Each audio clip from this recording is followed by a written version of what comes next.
Hello everyone, we are back once again with Apex Racing Academy Porsche Cup. Round 5 brings us to Zolder. We didn't know where we were going to be before we left last time out. Correct. And Sam, our one true overlord, has finally decided upon Zolder as round 5, which is in line with this week's official iRacing calendar. So Zolder, David, what's your thoughts on it, especially with the Porsche Cups for this race? Yeah, I think it's a fantastic event to track. It's going to be tough. There is a lot of curb management.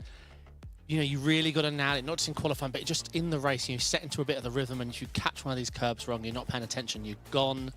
Obviously, we get good battling here, but again, got to manage your track limits here and the curbs. So, yeah, it's just a lot of focus on, especially with the heat format. Exactly. So we have some standings to take a look at. So it was David Toth who ran out comfortable winner last time out at Monza, and he holds a 20-point advantage over Daniel Ola, Mate Varga, Pascal Costa, and Rafael Soltysek.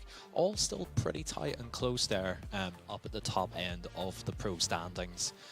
Still all to play for, and it's sort of that battle between the Impulse guys and the Jeju guys as well.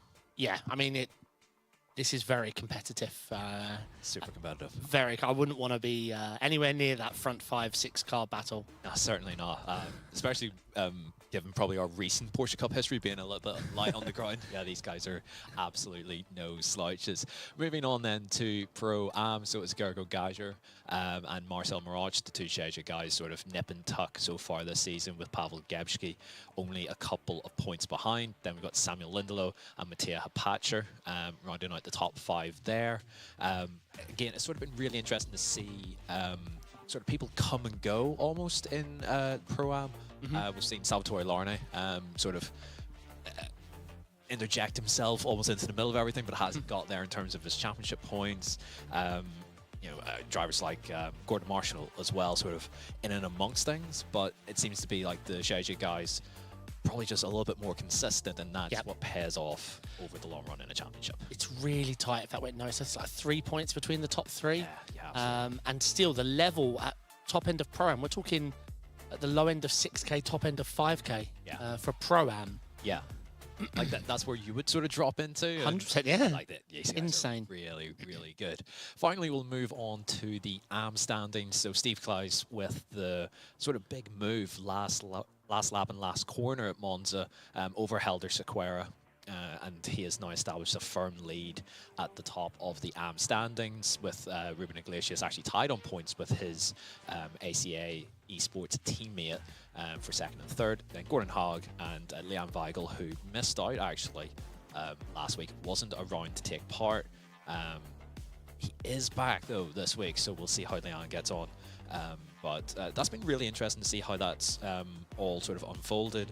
Steve with the big win last time out, he's all chuffed with it, and it was a really good move to see at the end. So it's sort of all tight and nip and tuck across all 3 drivers' categories. Yeah, yeah. I mean, we've said the word stacked so many times, but it really is in each class. Let's see what they can do. I mean, I keep saying the Pro-Ams obviously and AMs have this advantage of out qualifying or out finishing in above a certain class, but it's just so tight. Just not seeing that happen too much. Yep. Absolutely. Finally, we'll grab a look at the team standings. This one's a little less close. The Jeju esports guys with the Academy team actually sort of running away with things a little bit.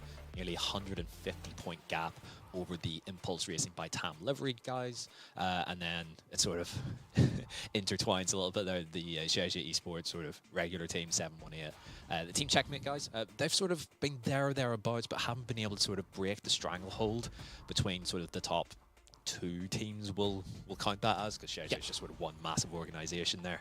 And then the uni team for Jeju rounding out the top 5. So that's sort of how championship points look going into this. All still to play for. We've got 3 more rounds this season, and we'll take a look then at what those are. So we've got Zolder this week. An interesting circuit, one where you get punished so heavily for any mistakes you make. You have to be super precise, and the driver who sort of keeps their head the coolest tends to prevail around here. Then we've got Oschersleben. I've not really seen Porsche Cups go around Porschesleben. Porschesleben, love that. Oschersleben. So it'll be really interesting to see how that goes. That's with the slightly more reasonable looking T1 and 2 rather than the infamous alternate first chicane where John Clellan said whoever designed it should be taken into a dark room and beaten. And then final round, just an all-time classic at Bathurst. We all love Bathurst. I can't think of anyone who like genuinely dislikes the circuit.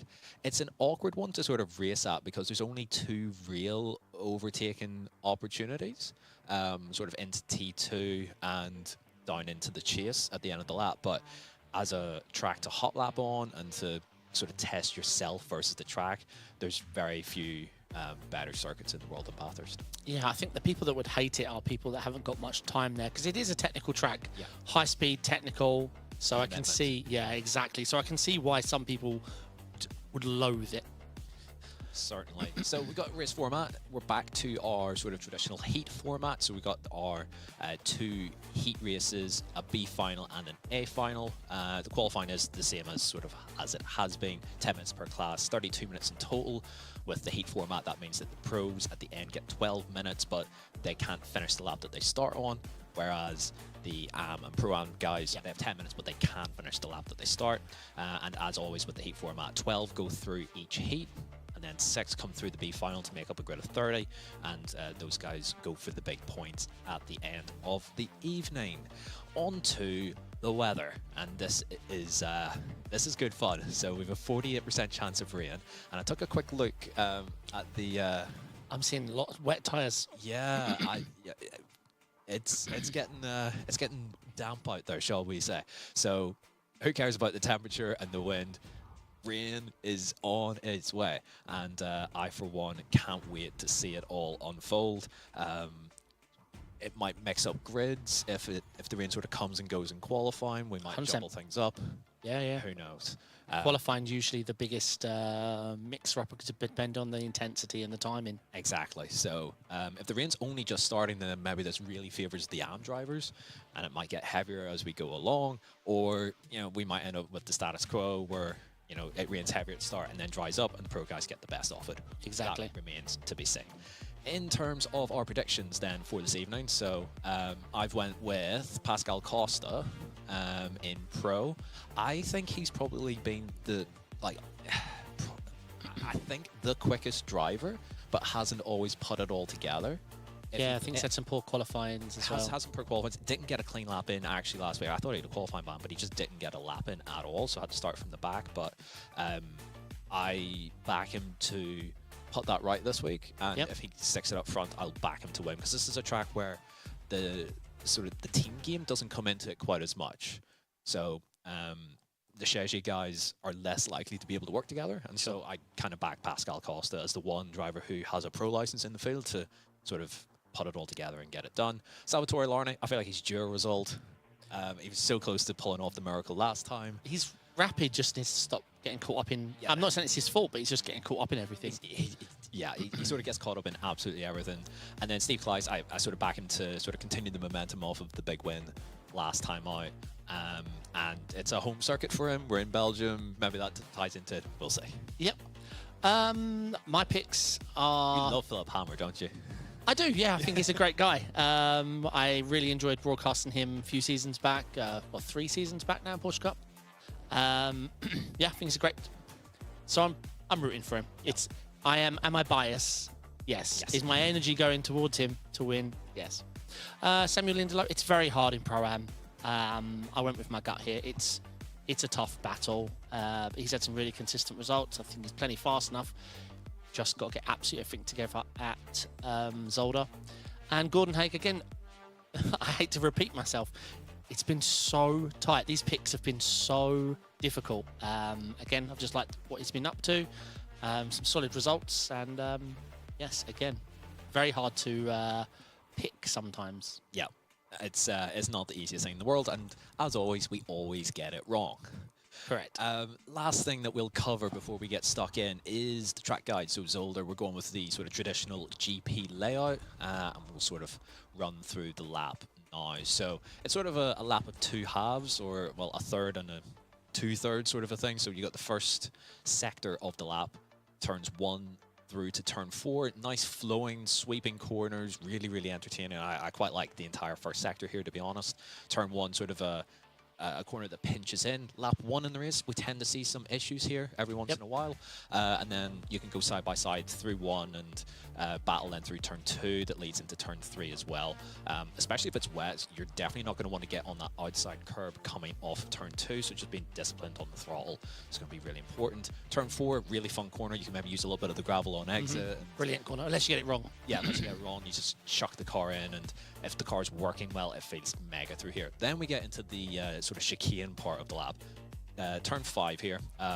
You said it, commitment. This is a commitment corner. You've got to know your line. That's all well and good, but are you brave enough to do the line you've practiced? Exactly. It's so hard to get it right. Turn 6, the sweeper down the hill. If it's wet, this might be like really tricky to get right, because you've got to get the car stopped then for the turn 7 chicane. Yeah. This is where track limits are probably at their most difficult to get right. It's so hard to know exactly where to place the car to avoid getting a slowdown penalty. And if you get that, especially lap 1 of the race, if you're tucked up behind another car, that can really ruin your entire evening. Sweeping on then down the hill towards the hairpin of T8. An opportunity for big sends here. We've seen incidents here in the past as well. And then you can potentially then end up side by side through 9. I've seen incidents through here as well where For sure, because the track shifts left. it shifts left and right, so drivers need to be careful there before into the final chicane. This one's a little bit more palatable than the others.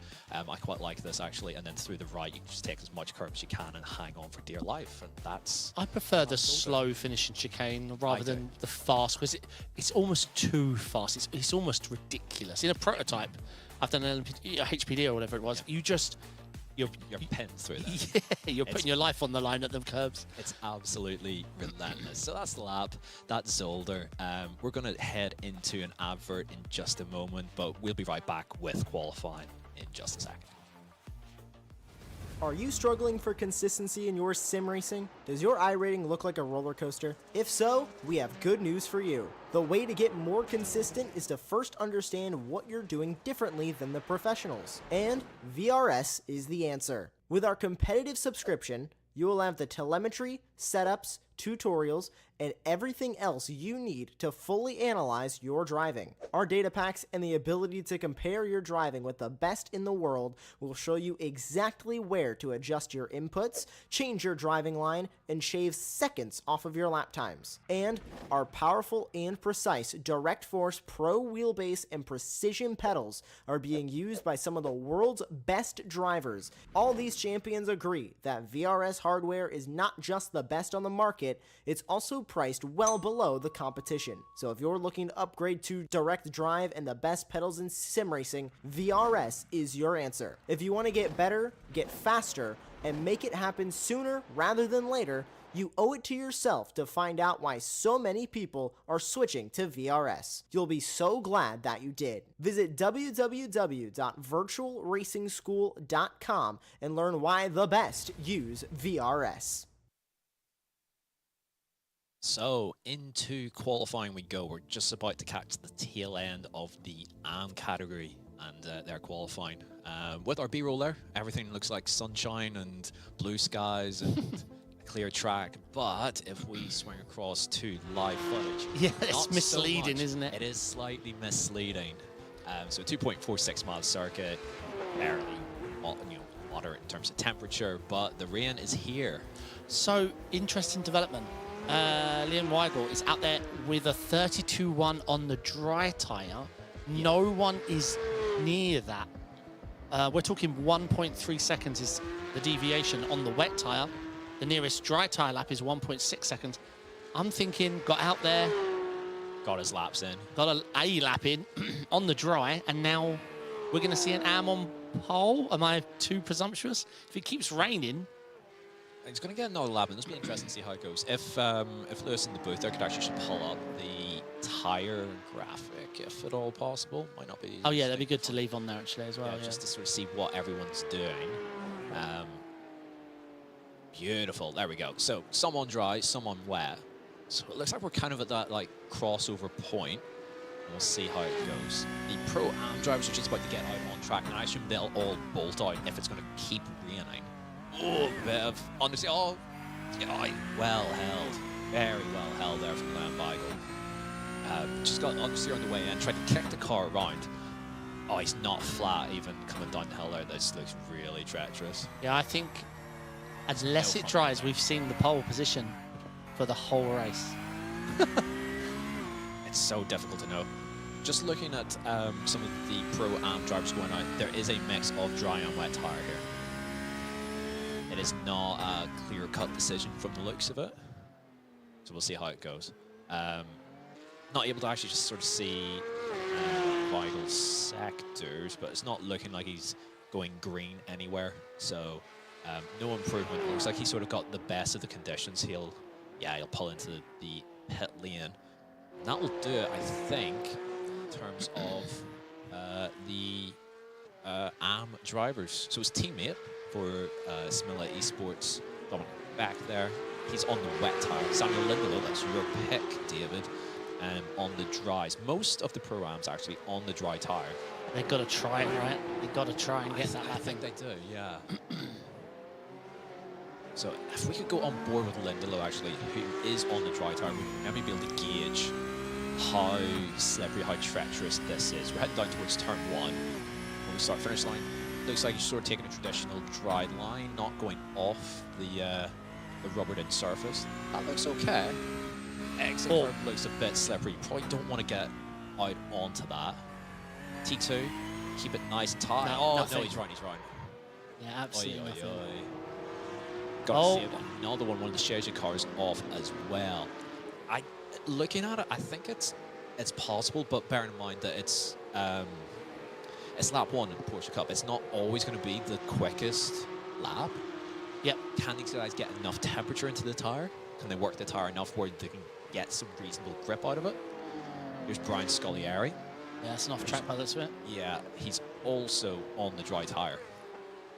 So. I am going to be interested to see if an AM, not only can an AM be on pole, but how competitive is a few of the other times going to be. Yeah, Larney there running deep into the chicane, so this is not easy just to keep the car pointing in the right direction. It looks like it's getting a lot wetter as well.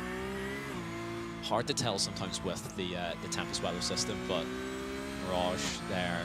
Okay, so the track is very lightly wet, which to me indicates right on the crossover point. Whenever iRacing tells you that if it's mostly dry, you should be on the dry tyre. If it's slightly wet, you should probably be on the wet tyre. Yeah, much like that lighting model where you get that switch over, I feel it's the same as well with the weather. Oh, someone bailing off into the pit lane maybe for a set of wets. But these times at the moment are the sectors don't look particularly fast for anyone, really.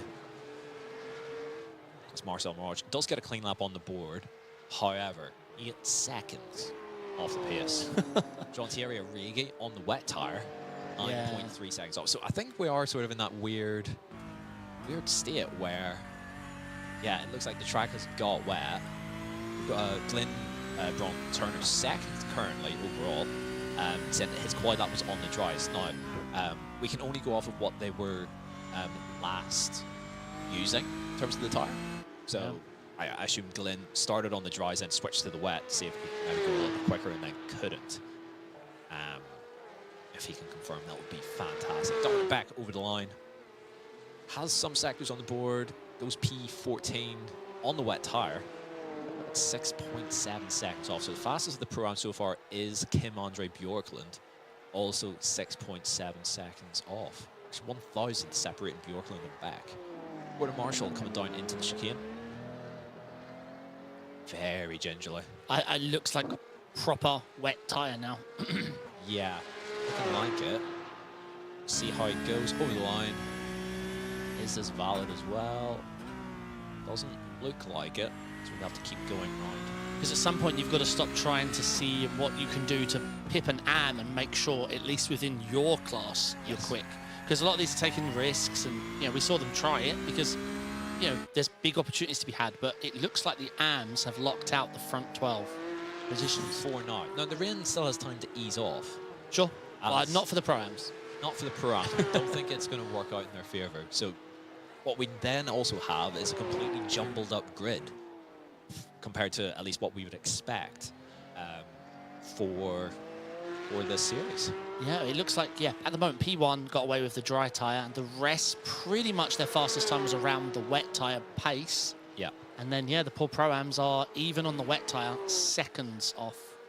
All of the Pro-Ams now onto the wet tyre. So those that took the gamble have realised this is not paid off, and they've had to completely bail out of it, and they're just going to have to get something on the board. Yeah. The pros are sat there sweating right now, thinking, you are kidding me. Yeah. My championship's on the line, and I'm looking at P13 peak Q. Yes. What we don't have at the moment is a radar to see whether this rain's going to continue or whether it will ease up. What I seen from the forecast just before we went live was a pretty high chance of rain for quite a long period of time. So, Gotcha. Well, there is how the heavy that is, I don't know. But I don't know how ugly the iRacing radar would look on screen. It is pretty ugly. Not my call.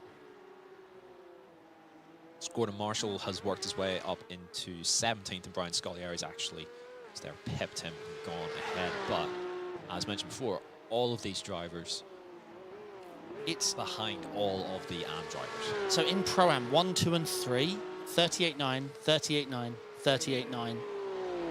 That's Bjorklund, Dominic Beck, and Mattia Hapacha are separated by absolutely nothing. Nick Horn in the chat saying, first of all, I'm in danger. No, you're top 5. That's where you want to be. That's where it's normally chilled out and calm in Porsche Cup, right? And then looks like it's locked in for the next 20 minutes. I assume that means the weather, that it's going to get wetter and wetter. So, as you mentioned before, though, David, it is all about beating whoever's in your class. It's not really about the damage has been done. If you're a pro-am. Yeah, exactly. And also the races are probably just about long enough, especially when it's wet, that you can maybe take advantage of mistakes. Like, one thing that you typically don't get a lot of at this circuit is drivers sort of going offline, or you're just relying on mistakes anyway in the dry. They're more likely to happen in the wet. Sure. The only thing I feel bad for is the slower runners in AM. Do they really want 30 to 45, 6K drivers behind them? Oh, he missed a gear. Impressive car control there from Mattia Hapacher in the Alder run group. So that's why we don't see the tyre there. Up into 13th, which is basically Pro-Am pole at this point. That's as far as he's going to get. If it was painful though, then that would be magnificent. Actually, good move there from Lewis to swap away. So yeah, like the Pro-Am field's actually really close. Yep. But they're all 6.5 seconds off the pace, at least. Yeah, very tough. I've said it before, stacked.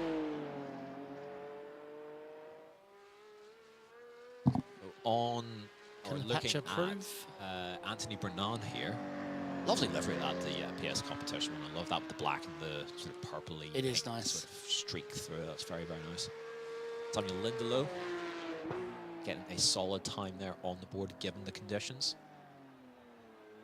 And also what we typically see with the wet tyre is the first couple of laps are pretty grim on it before you get pressures up there, the temperatures up. So Yeah, they are So indeed. that the tyre can actually dig in and work.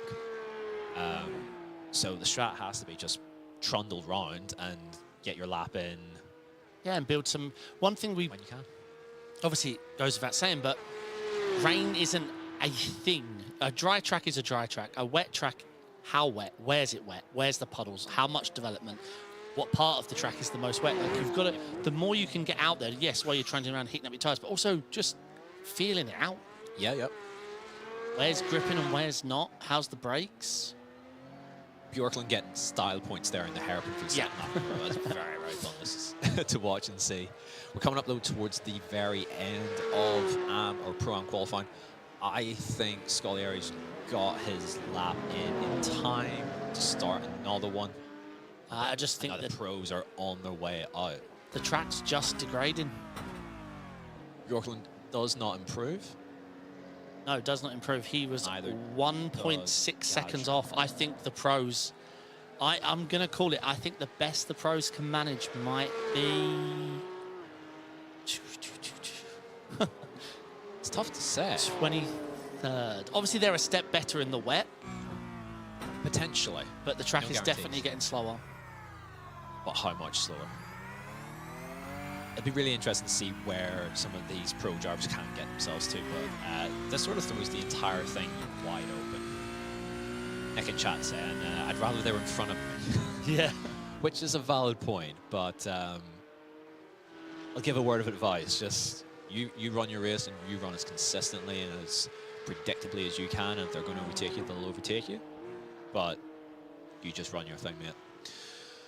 Ivan Vargas there for Team Checkmate. So the Checkmate guys have went out sort of line of stone here.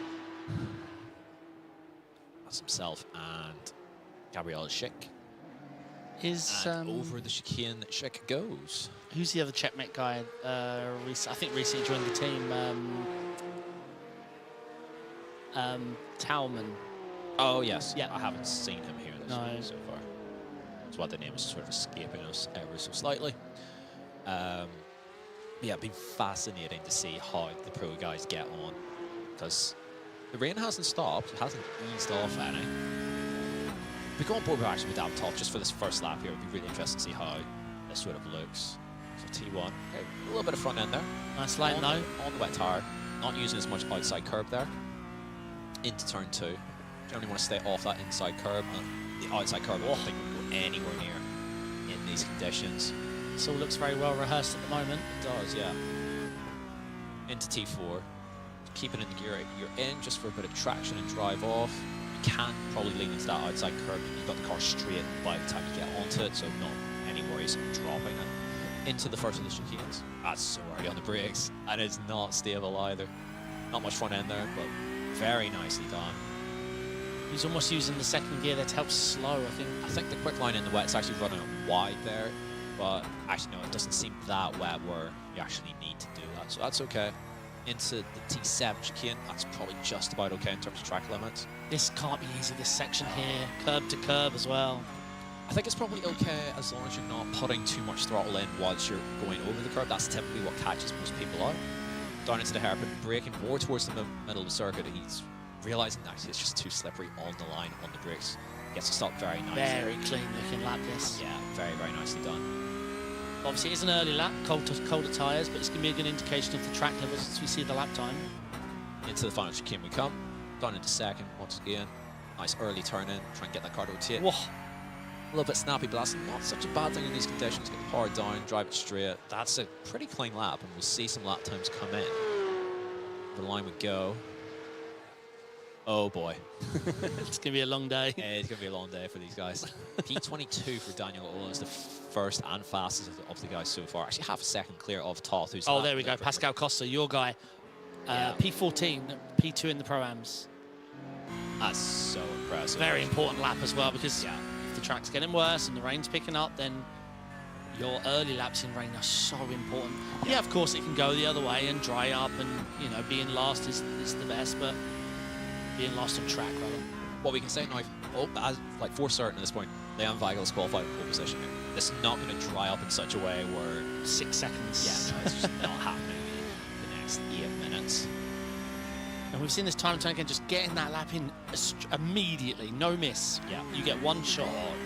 Noticing there that Costa broke on the wet line, basically, on entry there, which it sounds counterintuitive, especially given it's a chicane, but it must be just offering so much more grip than the slick line there. Down into first, I think that's a slow down. If it's not, it's really well driven. Oh,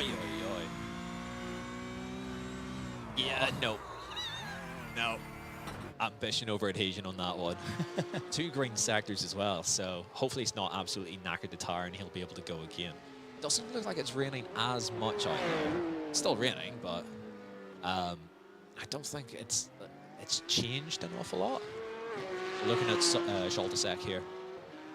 A few of these pro guys are actually really showing their mettle here in the opening lap, just straight out there and putting down some, relatively speaking, very, very good lap times. Yes, indeed. So, yeah, plenty of green sectors as these guys sort of get a feel for the conditions and tires get into a better window. Zolder doesn't improve.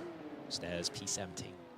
Yeah, I think we're definitely going to see 1 or 2 names in the A final because of how they nailed qualifying early on. Because I think there's that plenty of, like, yes, there's faster guys coming through, but not the easiest track to overtake, difficult conditions, and there's a lot of amps. Yes. 12 amps to fight through. That being said, in each heat then, that's going to be 6 amps in each heat. Fair. 6. Yeah, they'll do that in 2 laps. But you've got the pro-amps as well then to largely get through. Not seeing any big movement here. That's so aggressive over the curbs there from Zolder. These guys are not hanging about. They're so aggressive. Now we're seeing that sort of wetter line, not taking the tight line through turn 6. Back on board with Pascal Costa. Keeping second this time. Looks a little neater. This section, hard. Curb, white line, curb, more curbs. It's actually almost using a little bit of the grass there on the inside. Yeah. As extra grip, just to sort of dig the car in. Middle of the circuit in terms of braking into the hairpin. First gear, try and find some traction drive off the corner. You really don't want to be on those curbs as you're getting the power down, but where else do you go? You can't Exactly. avoid those curbs. Oversteering to avoid them is possibly even worse. Exactly. So better the devil you know. And using the inside curbs where possible. He just played out of the throttle. Yeah, I think he just wanted to artificially create a bit of a gap to Zolder, I think. Maybe 1x, so it's just off pace. Yeah.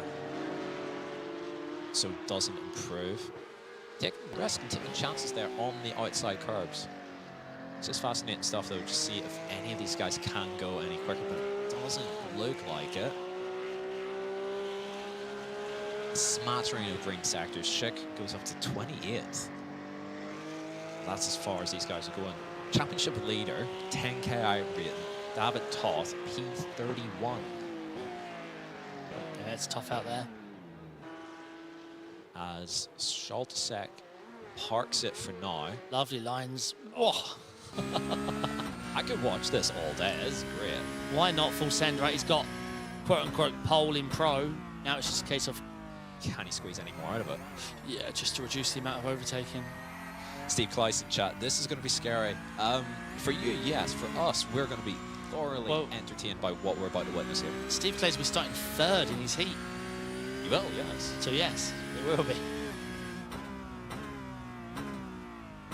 Yeah, braking on the inside line. This time grabbing first gear. And he's avoiding this time. Nice to avoid the curb. You can take the one on the right because you've got the traction and the power already down. They are braking more and more to the left, which suggests the track is getting worse. Yeah, I just don't see this being any quicker. No green sectors there at all. Yeah, I think they're just, to be honest, the big guns right now are just learning race lines for the upcoming race. I honestly don't think they're... There's a couple of green sectors, but not from the drivers sort of further up the standings. We've got one there for Gabriel Schick and one there for Ivan Vargas, but P28, P30 for those two. So it's all fascinating stuff, but yeah, the pro drivers have barely made a dent at the pro amps, who made no dent at all on the amp drivers. So it looks like those that sort of took the chance early doors on the dry tire got their first flying lap in. Correct. And that was the only lap that mattered. Basically, yeah. Hence, you know, Weigel there on pole by a massive margin. Do we assume Glyn went out there on wets for like lap 1 or 2? So he actually dropped into the chat to say that his quali lap was on the dry, so I think he swapped. He swapped over to the wets to see if it would go quicker, and it did. Gotcha. So championship leader David Toth, still P31. Yeah, I don't see an improvement. Any inroads. His lap time's not going to be it either. the other issue for these pros, there's going to be a lot of pros battling each other. David has a lot of positions ahead of him to get. Yeah, he went quicker that last lap, but only by hundreds, maybe a tenth or so. Hasn't gained him any positions whatsoever.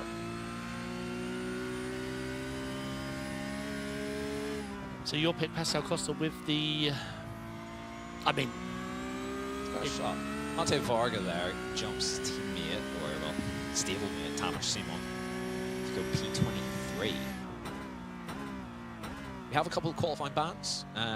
Christian Insulura, unless he just didn't set any time, but I see no laps registered there. Balish Pala and Colby Warren starting from the back here. So for those pro guys, Pala and Warren, probably not a massive loss given what they were going to get subjected to in qualifying anyway. Yep. Usually we do our reverse grids later rounds, not inverse quali. Normally we do it in ARLTC. Oh, that's a big lock, and Toth will not go any higher up the field. P31. Very few green sectors here. There's maybe one or two, but nothing's really jumping out here in standings. So the AMs. The AMs lock out the front 12. Incredible stuff. Sam's never said that. All these years doing it. I assume he hasn't. Do you know what I mean? We're living through something generational here. All it takes is for me to show up 1 week and Sam to go off to somewhere sunny for the rain to arrive and all hell to break loose. There's just 10 seconds left in qualifying. Nobody else is going to get a valid lap in. So that is your order. Just the remaining drivers are just getting as much practice in these conditions as possible before we head over to... Oh, Sam's in chat. Race 1. He said... Nick Horner and P5, we used to dream of these days. It's Yeah. no time for dreaming. This is reality, Sam. So we'll get our order up of the first heat. So, Leon Weigel, pole position ahead of Quentin Rocher, Nick Horn, Tom Heritage in third and fourth. Then Max Nevinciani, Baptiste Hurtabout, Mattia Hapacha there, the first of the Pro-Am drivers in P7.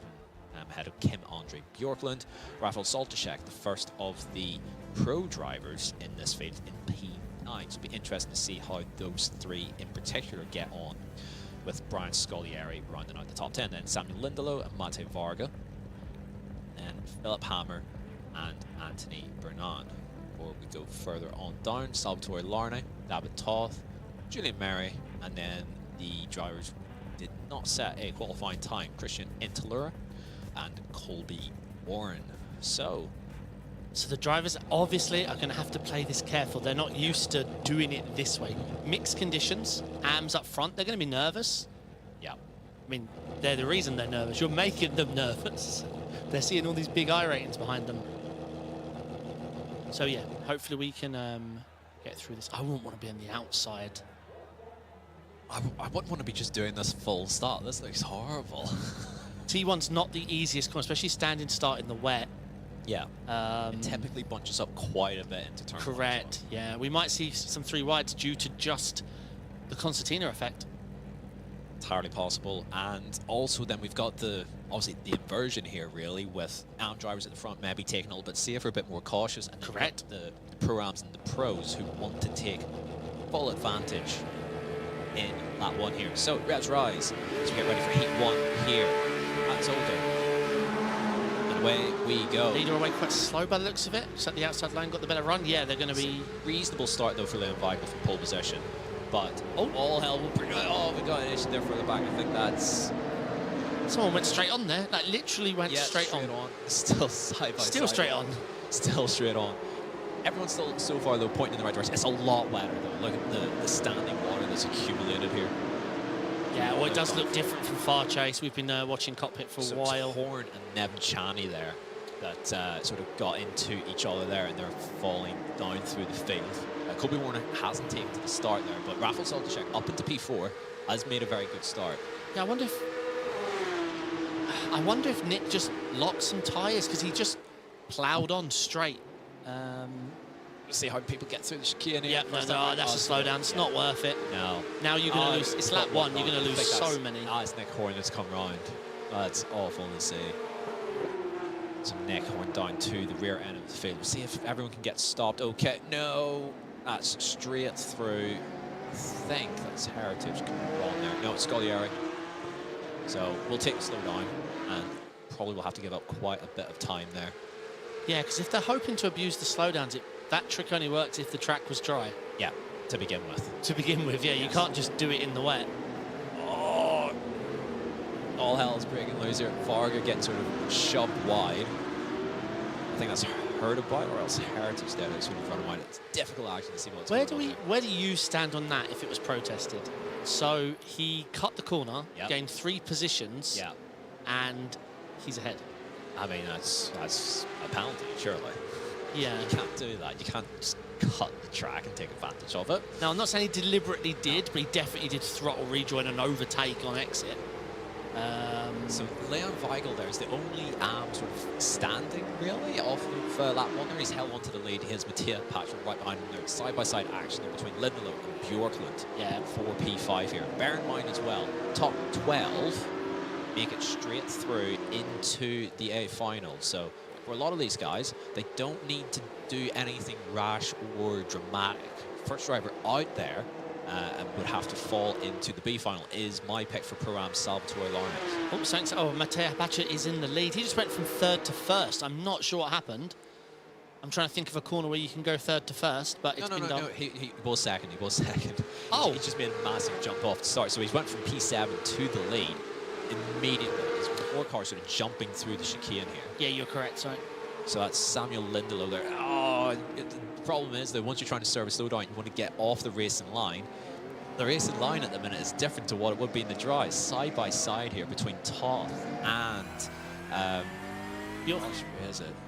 Bjorklund, I believe. Yeah, Bjorklund, lost a bit of time there. Oh, the track looks a little worse. Yeah. We have to remember there's some time deviation between the queue and the race, and it does look like it's affected the track. Oh, someone's touched the white line. Yeah, you don't want to be braking on the outside line. I think that was Lindelof again. As I keep saying in these sort of scenarios, it's all about just not making the big mistakes. So Patrick's taking the lead and then sort of streaking clear. We've actually got a replay here. Yeah, I'm guessing this was... So Nick Horn, this was at the start. So he already had the issue with Nevin Chaney, and then it all sort of bottlenecks up. Oh, he gets tagged from behind. It's so unfortunate because Nick has done all the right things there. It's, big checkup.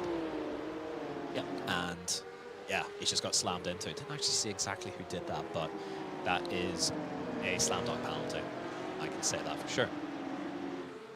Leon Weigel looking, well, doing more than enough at the moment. Sure, things are going to change. We've got Solskjaer coming through. He'll be ahead, I think, on exit here.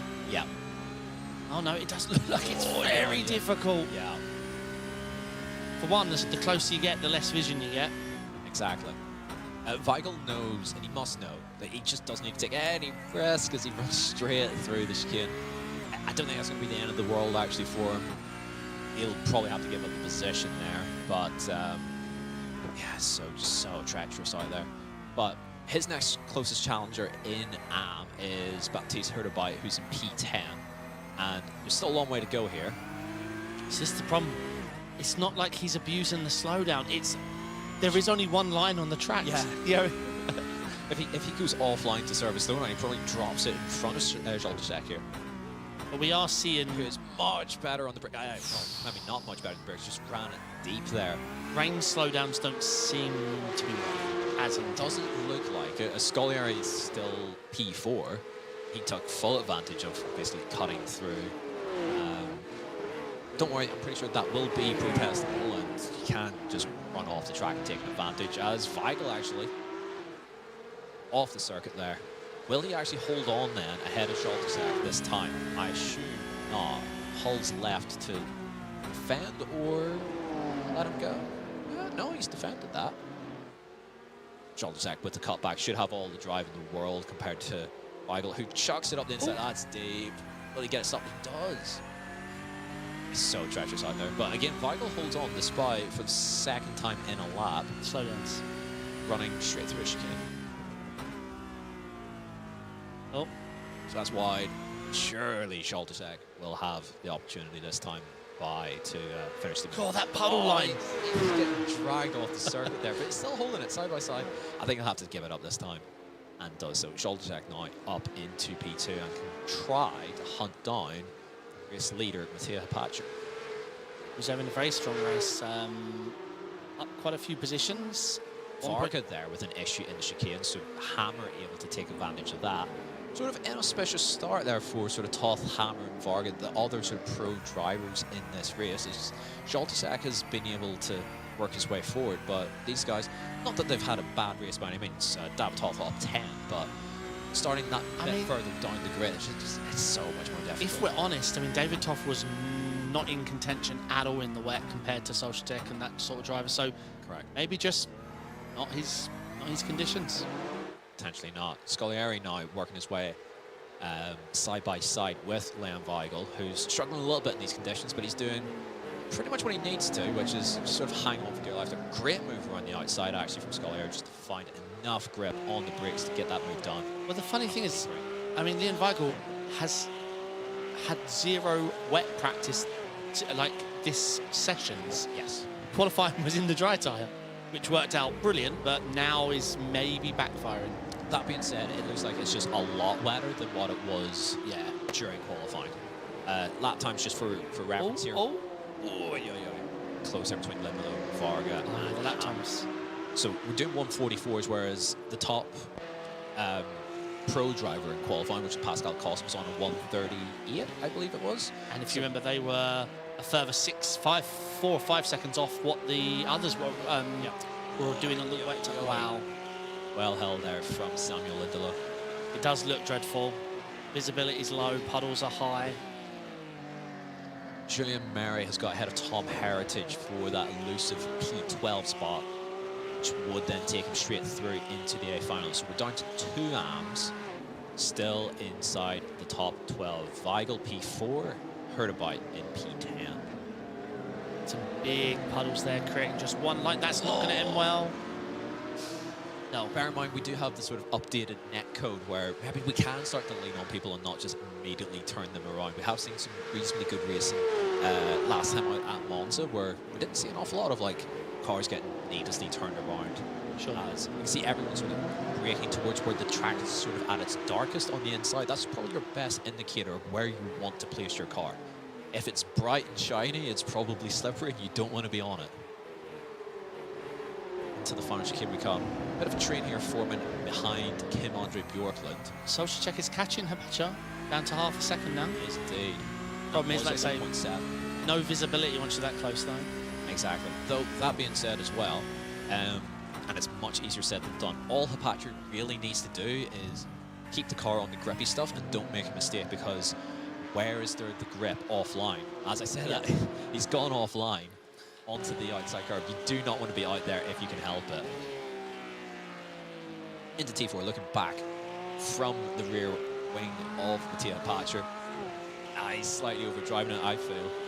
And Schaltersek is right on him now.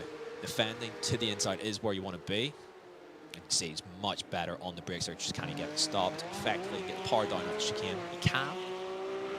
And he'll hold on to that lead. They're pulling away the pair of them from Brian Scolari in P3. So this looks like a straight fight. I believe we're actually on to the last lap of the race. It's a 10-minute heat. Does not take long in flying by. So just a few more corners for Hapacher just to hang on here. Do you think Hapacher should fight this? Is it worth the points? Why not? Because Bjorklund's dropping. Bjorklund is dropping. Oh no. He's back pointing in the right direction. He's still inside the top 12. We can get back to the lead fight. And Hapacher hangs on there. It's just the final chicane to go. He's not got the best drive off the corner, so Schaltersek will have a go into the chicane here to run out the lap, but Hapacher defends the inside well. Oh, Schaltersek is wrong. No. Oh, he's held it. He's just about held it.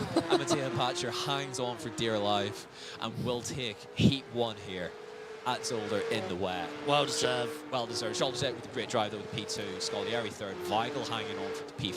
Lindelof and Bjorklund are side by side battling. Yep. Yep, side by side battle. And Lindo's definitely lost out because Ruben Inglis has got ahead, so something has occurred. certainly has. Julian Mary looks like he will be the final one over the line and hangs on then for a transfer into the A final. So that'll be Tom Heritage on pole position for the B final as the rest of the drivers come through. Well, that was an exciting opening race. Yeah, very difficult. Overtaking was very difficult. Commitment was difficult. Keeping the traction was difficult. Just a word there, Nick Horn crossing the line for the final finisher. Got it for him. Yeah, Started up there and it all fell apart in the opening sector. Yeah, I think he opened up T1 too much, and I think he broke on a puddle, because it would explain why he went straight on, then got caught in that with that car, and yeah. So here's your grid for Heat 2. Glenn Broughton Turner in pole position ahead of Adrian Lugnot. Steve Kleiss, my pick in AM in P3, alongside What a Ruben pick. Iglesias in P4, Alex Carrera P5, and Sophia Ray rounding out top 6. All AM drivers. Then Pascal Costa, who I think is my pick to win this opening heat for the, second heat. Dominic Beck, Gergo Gager, Marcel Marash rounding out top 10 ahead of Gordon Marshall, and then second pro driver Tamash Simon, then Daniel Ola, Gabriel Schick, Ivan Vargas, John Thierry Arrighi, Mate Mahalidesh, and then it is Balazs Pala, who did not have the opportunity to set a qualifying lap. Yeah. So, just waiting for everyone to grid, and then we'll be ready to rumble. The priority is top 12, because then you get through to the A final, rather than having to scrap it out in the B final. Does the track look drier? It does look a bit dry. Looks like not so much rain. Revs rise as we get ready for Heat 2 here at Zolder. And away we go. So tentative starts off the line. You can see Pascal Costa diving towards the middle to try and find his way through. Up the inside he goes. It's almost up to P3 immediately. But clean start from the front two. Yeah, I think he's got that. That's P3. And, oh no, it's a spin at the back. That's not gone well. That's Sophia Ray. I think Mahalidish getting caught up with that. So that's really unfortunate for the pair of them. I think, oh my goodness. I think Costa's P2 in 2 corners. Yeah, Costa's. And he's diving for the lead ahead of Adrian Lugnot. He's not quite going to do it inside the first sector, but it's all carnage further back. Gordon Marshall getting fed off into the gravel there. Just be careful on the rejoin there. Not entirely all down to him, though. Lugnot hangs on for another corner just about, but he's all out of shape through the chicane. Pascal Costa will take the outside line and probably the race lead down into T7, but all hell has broken loose in Heat 2. Oh, he's wide. Yeah, and Lugnot's spun. Probably got himself a pen my in goodness. Right, well, I kind of just missed what happened there. So Pascal Costa now has a monumental lead. I'm not sure why Pascal Costa is so aggressive. Like, you've got the pace, dude. Like, it was impressive you got to P2 in 2. I don't know how everyone is still kind of pointing in the right direction. I mean, they're not really, but that's wide from everyone, I think. So it's Vargas well off the circuit. Yeah. Raj well off the circuit as well. I think cannot keep up with this. If I'm having to guess what happened to Vargas, Vargas was the one that cut the chicane and then carried in his position. And I think someone behind was just friendly wind up. Oh my goodness. Oh, they're boxing. What for? I'm not sure. Unless they jump started. I cannot explain what's going on. I apologise. I will do my best to try and keep up with what's going on. In pit road, yeah, we'll keep an eye. It can't be a drive-through.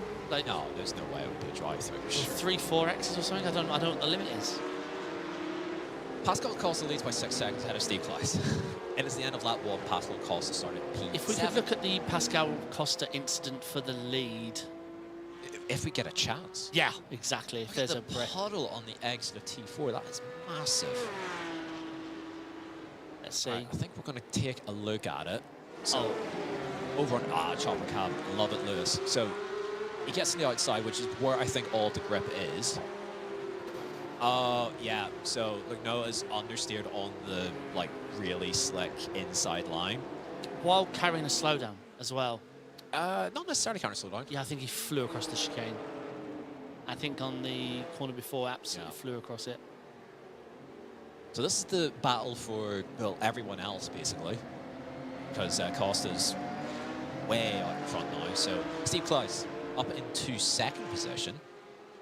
He's worked his way forward, but he has the chasing Gauger and Beck directly behind that. It's deep on the brakes. Will he get it stopped? Not really. A little bit of a hip check there. As I think that's Glenbrook Turner wide down at the hair, but it's so difficult on the brakes. Unless you're on the perfect line, you have very little hope of getting this thing stopped clean and efficiently. Yeah, that wasn't clean from Steve, unfortunately, because he did cross the... Back his front tape, and he's into the pits? No, just over the gravel on the outside. It's Battle Royale. It is. Obviously, we might add conditions look tricky. That is an understatement. Yes. So we've got another replay here. So this is Gordon Marshall. Slow down up ahead, or what's happening here? Not just straight through. Okay. So, all right, let's take some stock of what's happening. So, Cameron Simon and Gordon Marshall, I think, took a drive-through. I'm not sure. I don't think they stopped in their pit box. Not seeing anything on that front. A lot of swapping of positions. That battle further on back looks hectic. That's just a cut through the chicane from Mahaladesh. If he keeps the position, you can't get away with that. That's ridiculous. He's just full throttle the chicane. Yes, he full throttled the chicane, yeah. That's not acceptable. Daniel Ola around the outside. The outside line is where you want to be there, but you see a massive puddle just as you come off the grippy stuff and then onto the brakes. It's just a monumental puddle waiting for you. This is absolute carnage. Yeah, I think this should definitely be looked at. Abusing slowdowns. Whoa, oh my life. That must have been a white line. That was some serious loss of grip. Well, on the bright side, it got as far as the gravel, so the car stopped. Yeah, I suppose on the old iRacing model, that would have been in the wall. Nick Horn in chat saying Gordon had a jump start. That might also be what happened to Tamar Simon. So what a shame. That is a shame. A couple of off tracks. Steve Clays is dropping. Halliday as well dropping. Look at what happened to Dominic Beck. Through the chicane. And then we've seen him spin a corner or two later down at the hairpin. So it's just all kicking off. You don't really know where to look. Pascal Costa now leads by 13.8 seconds. This is about as big of a lead as I've ever seen in a heat race. Well, hopefully he's undoing, like, I don't think he have a pen. Looking at it again, it looked like he was the victim. Yeah, the car on the inside, so I was looking no. But still, even a whopping 10-second penalty still gets him the win. Yeah. Gauger is ahead now of Vargas, and Schick worked his way up into fourth. Steve Clausen still doing well in P5. He is pretty much where he needs to be going into the A final. Just needs to try and hang on to that. Not going to be the easiest thing to do with Daniel Ola, the car behind him.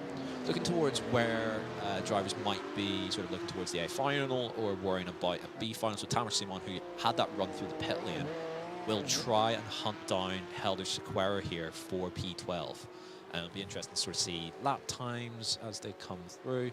I don't see how anyone is going to challenge Pascal in the final at the moment. No, we saw it in qualifying. We saw it at the start of this race. We saw it with the braking commitment. I think he's got a whole 8/10 on most in the rain. I don't think he'll be challenged. Well, he's got 3 seconds on everyone in here right now, which is a lot. Yeah. And we saw Sosket struggle to catch Apache there. Sorry, I do a disservice to Tamer Simon there. 1.5 seconds slower. Yeah, Pascal. Oh no, Steve. Nobody has told right direction. Pascal it's raining, basically. No. And no one's told him that he's leading by 16 seconds. He doesn't need to push this hard. He wants to lap people in a 10-minute sprint. He just needs to keep it pointing in the right direction. Oh, he is going for a track record. Just see the creativity that he's needing to display here, just in terms of his lines there. He's like wide on the way in and then cut back, braking towards the inside. Down in second. He was though by far the. I think he's just having a good time. Yeah. He looks like he's on a very low wing setup as well. T6 and then onto the brakes, get that thing stopped. Oh, expertly done. No, it's just no grip. It's just no grip to be found. Oh my goodness. He is having the time of his life here. Yeah, it looks like far right to cut the inside puddle. Very smart. Yeah. Get the car straighter as well on exit, get the traction down. If you try and avoid, you're either going to touch a curb, a white line, or you've got to put some serious crank in the wheel. Yeah. So very And nice. it's just sort of throwing the car out into places where it's not absolutely saturated. Yeah, clever stuff. Just once it's slightly calmed down, and I do mean slightly calmed down. Getting treated to an absolute clinic here by Pascal Costa, just an expert. We want to see. by the drive. We want to see Costa battle Verstappen here in these conditions. We want to see it. Absolutely. So he's gone purple again, 142.9. Nobody else even into the 43s yet. Tell like Tam Simon did run a 43.8 last lap, but even still that's 9/10 off. Yeah, Fun to watch. It does look like it's drying up ever so slightly. Does, yeah. Slightly, not by much. So fairly quiet, although we've got this battle now for P6. So Klaus has dropped back, obviously, after. Yeah, he's got that done. As long as it's not. Yeah.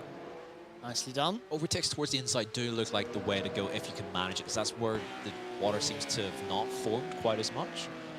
And then you can sort of see where the water's there, the outside line, just sort of run it wide the whole way around.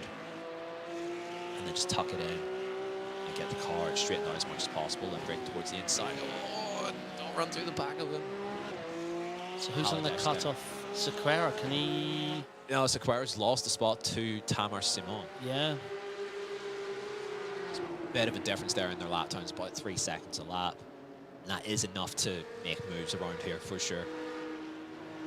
Great result from Gez at the moment. P2 and holding on strong.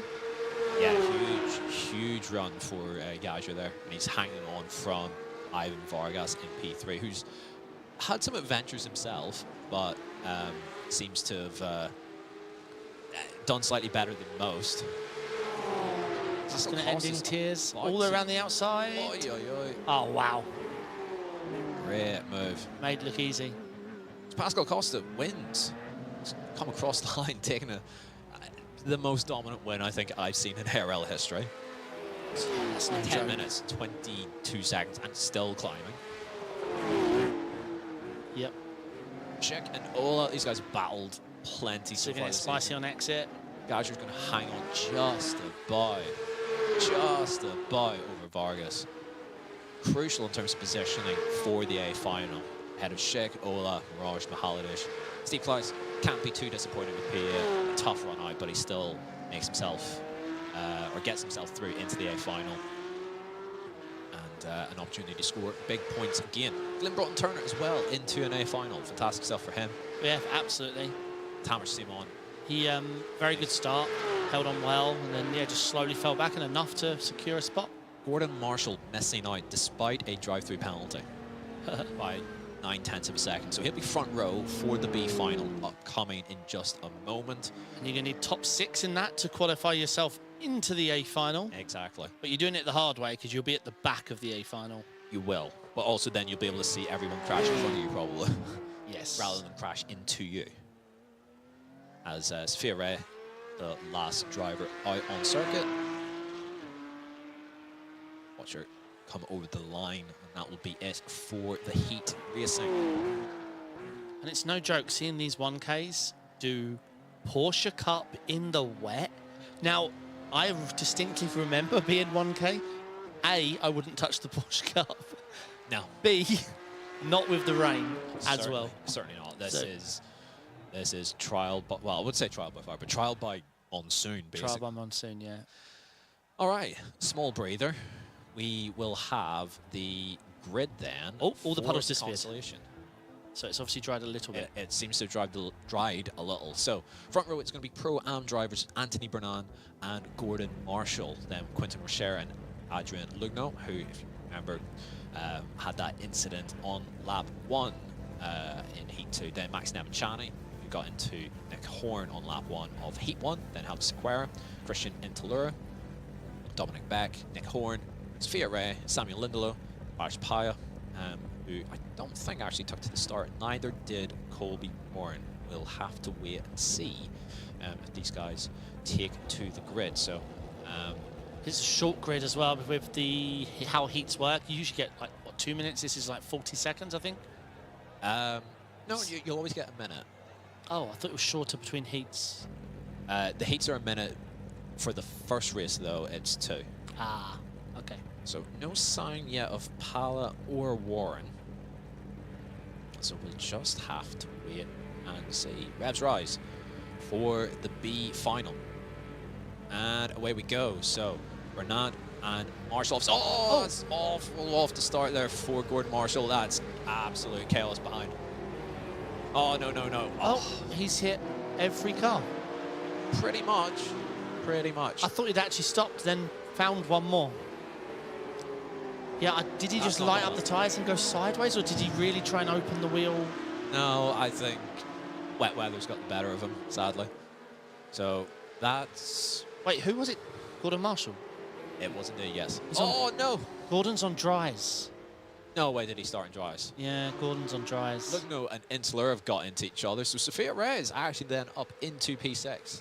Yeah, look. Oh my goodness, don't tell me he actually started on the dries. Gordon, no, it's not dry. It's not dry. So that's why he went sideways on a standing start. It's not dry. I cannot believe that. Okay, so Dominic Beck and Anthony Bernard fighting tooth and nail into Wow, T7. that was... so good from Dominic Beck. What a move. It was move. I mean, he was putting his life in someone else's hands, but he made it work. Putting your life in a Porsche Cup driver's hands and lap 1 into chicane at Zolder in the wet is brave. And that's me being polite, but he's made it work. He leads this race by basically a full second now. As long as he can get through the hairpin, just about does it. But no P4. When do you think Gordon realised it was dries? When the standing start went sideways, or he couldn't turn for T1? Yes. Yes. Take another look. Actually, maybe need another look at that.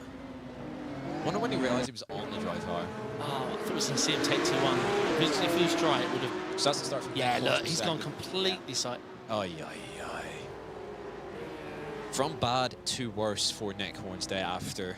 I mean, bear in mind, he qualified P5 overall. It's just not gone well. Yeah. Oh, my goodness. Yeah, can we see T1? I didn't he even get that far? No, he's not even got that far.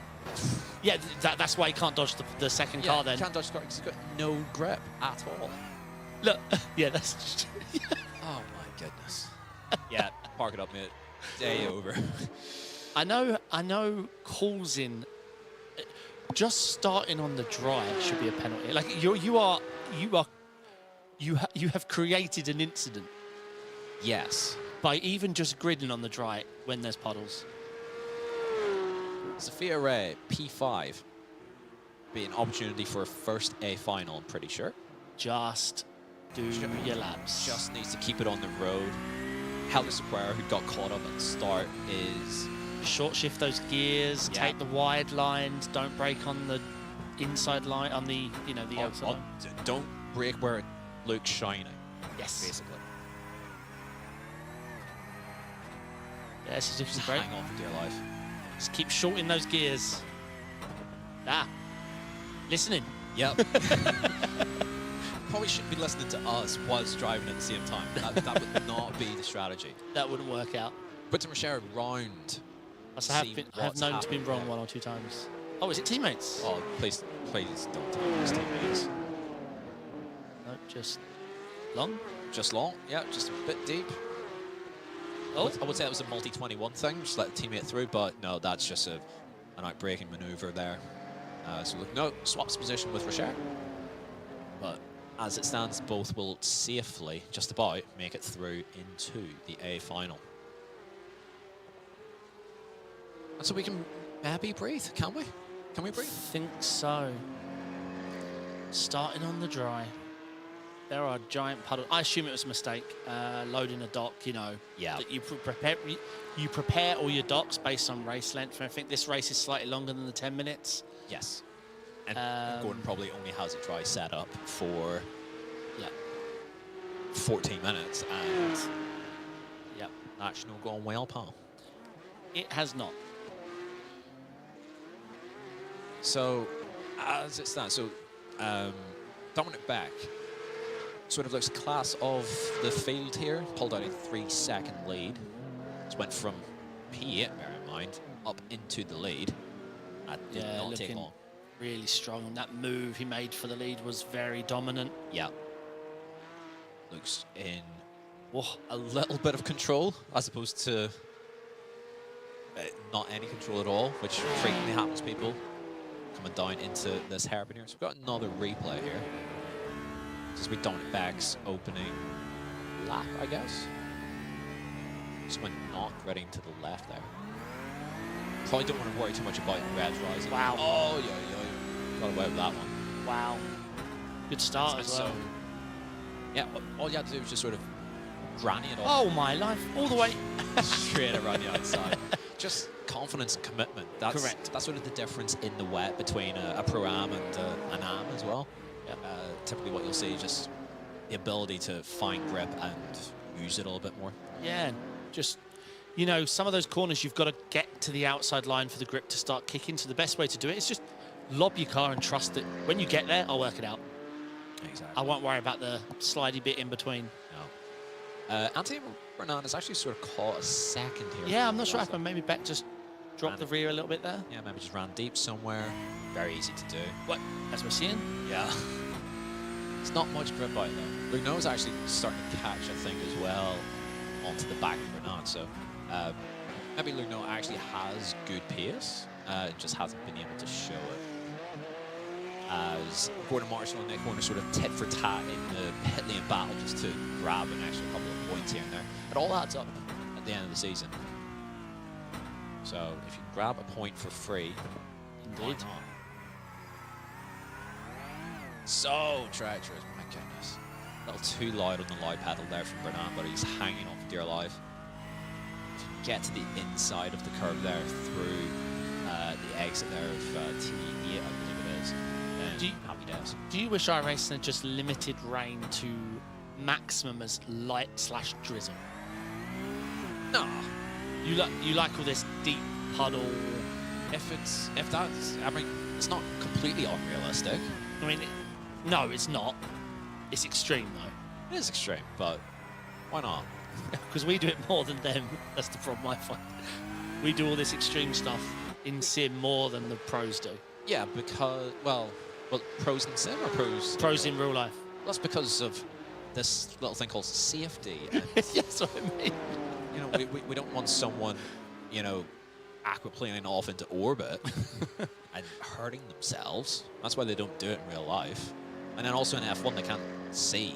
F1 don't race in the rain anymore. They basically don't. Yeah, they can't race in the rain. There's no wet tyre. It'll be red flags until winter. I don't think it's even so much a problem with the tyre as it is the car Visibility. generates so much spray that it's just not safe to even follow another car. Yeah. All right, looking back, what have we got then? So Sphera still in P5. Christian in Tellura after getting turned by, I believe it was Lugno, early doors. Working his way through into P6. So Helder Sequeira is not looking like he's going to make it through. Got a replay here of Christian. That's deep. Yep. That is the gravel where... I mean, it's better to blow it like that than to slam on the brakes and 180 and risk hitting a wall. Certainly is. But that's definitely where they changed grass just before they dropped rain, and I think overall it's for the better. I think sand is a little too slow, but I never go off track, so it's not a problem for me. Yeah, exactly. I don't know what that might feel like. I went through an entire GT4 season with less incidents than starts. So I don't know what gravel feels like anymore. No. Lugno here has gone onto the back of Anthony Bernard. It's actually really impressive stuff from Lugno. Maybe sort of potential of lacking a bit of confidence after the incident in lap 1 of his heat. Never mind. Just braking on the white line there. And that's one way to get the car to point in towards the corner. That'll get it done. Oh, no, don't brake out there. Brake a little bit further to the inside. Give yourself some margin to work with. Yeah, 2 tyres on that white line with brake or throttle and you're in serious trouble unless you're going dead straight. Yeah, there's so little to be gained by pushing that limit there. Just keep it pointing in the right direction and not too close to something that could just send you into the nearest wall. Yeah, break over to the left-hand side, find some grip, find some... Ooh. Renan's struggling, I think, a little bit. That's... should give Luno some confidence here that he was able to really reel him in there under braking. I do think you get this done, yeah. So it's finding the opportunity, though. It's difficult. Visibility, traction, committing to go on that awful, awful line that isn't the one they're using. Yeah. It's so difficult to make moves in this sort of scenario, especially if the car ahead is actually doing what they should be doing, which is just staying on the grippy line and not deviating from it. Samuel Lindelow's back out and running, set the fastest lap by 1.2 seconds. So, shame for him. He almost certainly would have made it through had it not been for the edge issues at the start. Wow. Oh my goodness. Just no going nowhere, though. Sure. Okay, hats off. So much more confidence of just where to place the car, and then is on the right line, on the brakes. Wow. But that... great move. Yeah, I mean, had Bernard not opened up the corner more, because he couldn't have clipped the curb with that puddle on it, so he did... I mean, indeed, he got it done. Very impressive. Samuel Lindelow again setting fast lap of the race, but all in vain. Is a minute and 15 off the pace. That is the last lap. He's fully pushing. I mean, at this point, like, why not? Why not? Well. They are good laps. I mean, the track's getting drier for sure, but still, that's some serious pace. It's not far away from the pace that Pascal Costa was running. Correct, at the end of the second heat.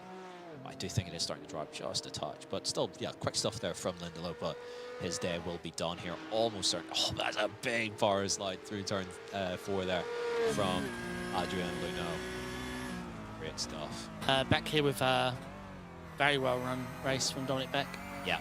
Looks like he's just sort of taking no chances. He's not pushing particularly hard. I assume he could run as quick as Lindelof if he absolutely needed to, or at least get close to that sort of time. Yeah, exactly. Where's the motivation, though, to risk anything? Yeah. He's doing the opposite of Pascal Costa. He's not just hanging I can't. I am so excited for the A final. Yeah.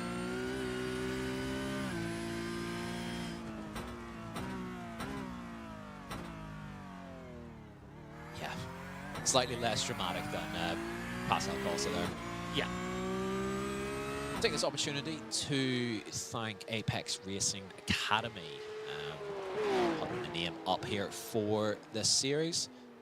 All setups, telemetry, track guides, and coaching from our pro drivers available at apexracingac.com, where you can get setups that should work reasonably well around the circuits that you see here and in the cars that you see here. Porsche Cup has gone to Porsche Cup's gone to Zolder this week. I don't think it's wet, so might be struggling a little bit if you put a dry setup on. Oh, it's a little bit deep there from Sophia Ray, but apexracingac.com for setups, telemetry, track guides, group coaching sessions as well. And we have group coaching sessions in the Porsche Cup on a Monday night, usually hosted by Peter Berryman, although for week 1 at Spa, they had me, unfortunately, covering whilst Pete was on holiday. Seen Gordon Marshall, actually, in there. Whoa, what a slide. Yeah, beautiful. I've just thought of something me and Sam have done that you haven't. Which is? It's pretty important, and you need to tick it off your list. Which is? Me and Sam have both won the Jimmy Broadbent 23-hour at Zolder. Ooh. I did it in an MX-5. Yes, that means it's like a 9-hour stint. Yeah.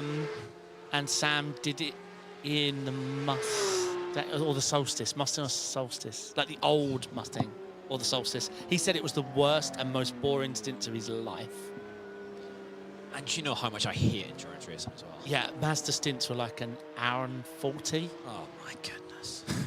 And we had Verstappen in there just absolutely sending and bullying. What's new? Fair. Yeah, we persevered. Survived. Look, Noah's actually caught straight up to the back here. Yeah, he's absolutely fine. Different league of confidence. Of Dominic, but he's going to run out of laps. Into the final lap here with the 14-minute mark has elapsed. And Dominic Beck is going to just do what he's needed to do.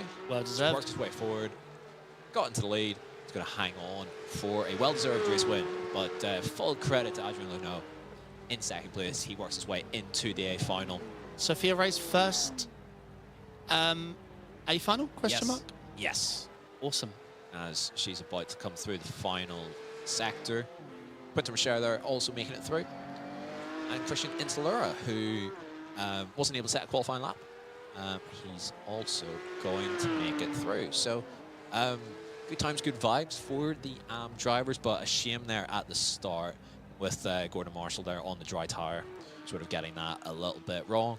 And that kind of sort of knocked the stuffing out of the race. So that could have been a really good battle to see who was going to make it through, but we've ended up sort of having just the 6 who were able to keep pointing in the right direction. It was an egregious mistake, but it wasn't meant.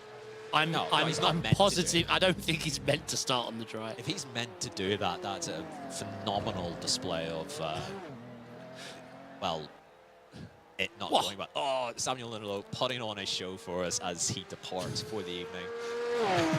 What a shame. What a shame. Definitely got the pace for a final. Yeah, he's entertained us. Keep it out of the wall. Ah, that is a shame. Nick Owen got it back out and going. So that's him crossing the line there. Just not his day, sadly. Getting caught up in incidents of others, really. Yeah. I mean, we'll need to probably see what happened again with him and Nevin Channing. But we've got 3 minutes now of warm-up to catch your breath for the drivers to get one last little bit of practice. Make sure that they've loaded a setup that has the wet tires on it and enough fuel to get through 18 minutes of fast, furious action here at Zolder, where it's still raining, it's still wet. It is about as dry as an otter's pocket out there. So, yes. Lovely analogy. This is why they pay me the big bucks, right? Indeed. So, out they go just to get a feel for conditions. Doesn't look as wet. I don't see as many puddles Yeah, on agreed. the racing line, or off the racing line for that matter. But that rain is still coming down. There's still a bit Yeah, of the there puddles look next. smaller for sure. Yeah. So, as we have this short breather, we'll grab some results just to sort of show what has happened. So, Heat 1. It's actually the top 12 then that made it through. So, Hapacher, Solchek, Scolari, sorry. So that's Pro-Am, Pro-Am, and then Am. Top 4. Championship leader Dav Toth, P5, safely negotiating his way through ahead of Hammer, Varga, Bjorklund, who's very entertaining. Hordabout as well, another Am making it through. My pick in Pro-Am, Salvatore Larne, Julian Murray, and Tom Heritage rounding out your 12 who made it through. Great stuff for Tom Heritage there. Pascal Costa, probably the most dominant display in ARL history, never mind ARA Porsche Cup. Winning by 22.4 seconds over 10 minutes. Ahead of Gajer, Vargas, Schick, Ola, and Mirage, all who had various levels of issues and incidents and chaos and drama to work their way through. And Mahaladosh as well in P7 had all sorts of issues. Steve Clyde's gamely hanging on for dear life there in P8. He makes his way safely through into the A final ahead of Rigi. Glenn Broughton Turner as well making it through. First time I've asked, I think, from a heat straight through into a final this season. Ahead of Tam Simon and Ruben Iglesias hanging on just ahead of Gordon Marshall, who had the jump start, if you remember, and a drive-through penalty. And then it all went wrong in the B final four. So 6 working their way through. Dominic Beck working his way from P8 up into the race win, ahead of Adrian Lukno, who looked really good as our top Am to come through the B final, ahead of Anthony Bernard, who did what he needed to do, but looked a little bit unsure of himself out there. And Lukno was able to pull a really, really good, convincing move on him. And Quinton Rocher, Sophia Ray making her first appearance in an A final, ahead then of Christian Intalura, who had an incident with Rocher on lap 1, fell towards the back, but so many got wiped out at the start, and so he was able to squeeze through in P6. Yeah, I'm excited for this race. I don't see how Pascal Costa gets challenged, to be honest. I'm hoping I'm proved wrong, but Well, what have we got? Hapacher up there with him, Solchek behind. We do indeed. We'll get a really quick run through the order. So it's Hapacher on pole. Bear in mind he won Heat 1, and the winner of Heat 2 then, Pascal Costa, who must go in as favourite. Solchek, Gajer, Scolari, Vargas, Weigel, Schick, Toth, Ola, Hammer, Mirage, Varga, Mihalic. A lot of big names there, sort of towards midfield. Be interesting to see how they go. Then Bjorklund, Kleis, Hurtebite, Origi, Larne, Bronton Turner, Mary, Simon, Heritage, Iglesias, Beck, Lugnot, Bernan, Rocher, Sophia Ray. Christian Insular rounds out your 30 drivers here in the A final. So about 15 seconds to go. Everyone's just about to get onto the grid. We got ourselves an 18-minute race here where it is all going to kick off. Reds rise, lights, come on. Hopefully everyone's on the wet tyre. Hopefully everyone's in the wet tyre as we go green. And it's a good start up front, all pretty nip and tuck. A couple of movers and shakers further back. Hurtebite with a slightly poor start, but well held by Apache there on the inside. It's got wetter again. Look at the standing water once again. So everyone's going to be just jockeying for position, but it looks fairly clean. There's probably a little bit of nip and tuck further back. As Weigel and Toth actually make up positions on Vargas. Oh, Heritage drops. Run very wide for P1. Costa up the inside. Yeah, Apache really got that wrong on the grass. But on the outside line, is there enough traction through that puddle? Maybe, oh, not quite. He's getting stuck on the puddle. And Costa to the lead and is able to take the inside line. Can he get it stopped? Through the chicane we go. Yes, he does get it stopped. Does everyone get through safely? There's going to be a lot of slowdowns. The Stacey guy almost lost it. But it looks like everyone's just about getting through cleanly. There's going to be a lot of slowdowns to serve, but it's in the wet. They'll probably be able to get away with it. So Costa leads. Apache, Zolder, Scollieri, Toth, Weigel actually up into P6. And a lot of action further on down. Looking at Liam Weigel, P6. Amazing there for the AM driver. Oh, that's a big power slide coming through the exit of T7 there.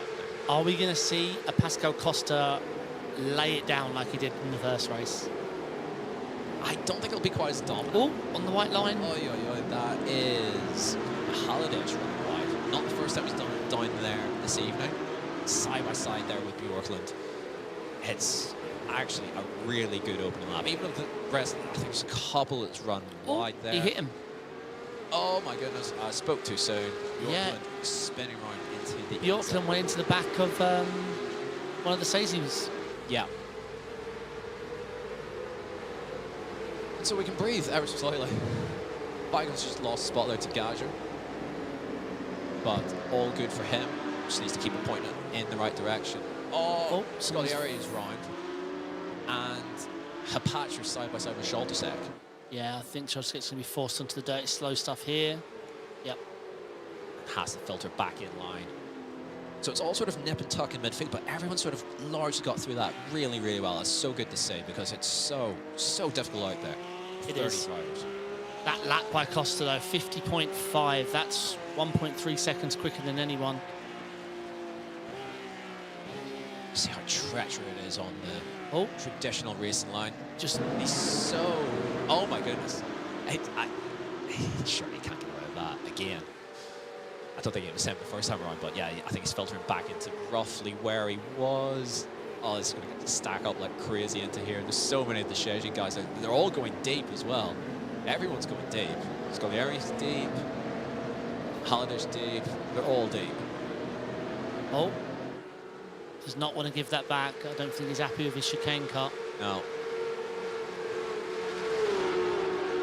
He's trying to defend the inside anyway. Trying to go around the outside, you just cannot get it stopped all the way out there. Yeah. And by trying to make the move, he loses out to Roche and loses another position. Apache and Toth fighting for the third. Yeah, it looks like Toth's finding his feet in the wet. Ever so slightly, I think he's lost a little bit of ground. Maybe he went deep on the brakes there. We get a replay of what's this of. So this is Schaltersek coming down in towards T7. Oh. Never mind, it wasn't actually the overtake for P2. Salvatore Larney up to P15. Let's move around the outside of Steve Kleis. Actually, Kleis is actually on the inside, sorry, there to try and make the move stick. Do you think we're going to see a lot of protests mentioning this guy was behind me by 3 seconds, cuts the chicane, ends the lap a second ahead of me? I They'll be difficult. So. Every single one yeah, will be difficult. Oh my goodness, Charge. that's a massive save there from Weigl. How has he kept that point in the right direction? My goodness. Clyde's dropping spots, fortunately for him, with P19. Yeah, I was going to say, each needs its unique viewing, right? Cutting the chicane can happen in thousands of different ways. Certainly can. I would like to point out that Costa's got a 4.3 second lead. Yeah. Halfway through lap 3. No one told him it's raining. I feel justified in my pick now. Yeah, that's insane. I feel like I've got that one right. I don't get much right, but I've got that right so far. So far. There's no one on the track. Oh, there they are. There they are. That's crazy. And it's his teammate as well in second, so probably won't fight him super hard if he is able to catch up. Yeah, we would like to point out that P2 is an 8K driver and P4 is a 10K driver and P5 is an 8.7K driver. It's not like he's running away from a bunch of AMs. No, certainly not. These are, quote-unquote, the best of the best. The cream has generally risen to the top, though. The pros all had to start further back than the pro-AMs, who had to start further back than the AMs, and it has eventually shifted. It's Leon Weigl and Steve Kleiss who sort of gamely hung on, but they are starting to drop back a little bit. Actually, let's move up the inside from Kleiss. But it's a skill track, it's a skill car, and it's a skill conditions, yeah, so it can only rise to the top. In these conditions here, even if I had 10,000 hours of prep on you and you had just hopped in just to do your standing start, you'd still slap me by a mile. Oh, I'm not so sure about that, David. It's certainly not that. Halliday getting ahead of Weigl, but Weigl, again, he should know that his fight isn't with these drivers explicitly. Yes, it matters in terms of points. Actually, it's Gaja there who's gone through the chicane and picks up a Mako will slow down, so back up to P10. He definitely got that wrong. Yeah. Oh, no, that's deep. That's so deep in the brakes. It's deep all around. Gaja wide, Weigl. I guess he kind of got it stopped eventually. It looks like he was pulling a big move there on Halliday, which wouldn't have ended well, but Weigl just needs to keep his cool here. His nearest challenger is P18, which is Steve Kleiss. So he just needs to keep it pointing in the right direction. These Sheji guys are not going to play nice with him. So he's just got to run his race and stay out of trouble where he can. Yep. Schick here trying to find an inside line to get clean braking done on Mirage here. As wide goes Varga. And then further up ahead, Patcher still hanging on from David Toth, but falling away from Rafael Soltaszek. Oh, a big switch back there. Toth then up into P3, which is big for his championship, considering where he qualified. Oh, that could be deep into one. He does get it stopped. It could be deep for everyone into one. Yes. But well held by everyone. And on we go for another lap. I mean, Schick is looking fast. Who's this ahead of him? Marcel Maris. Yeah.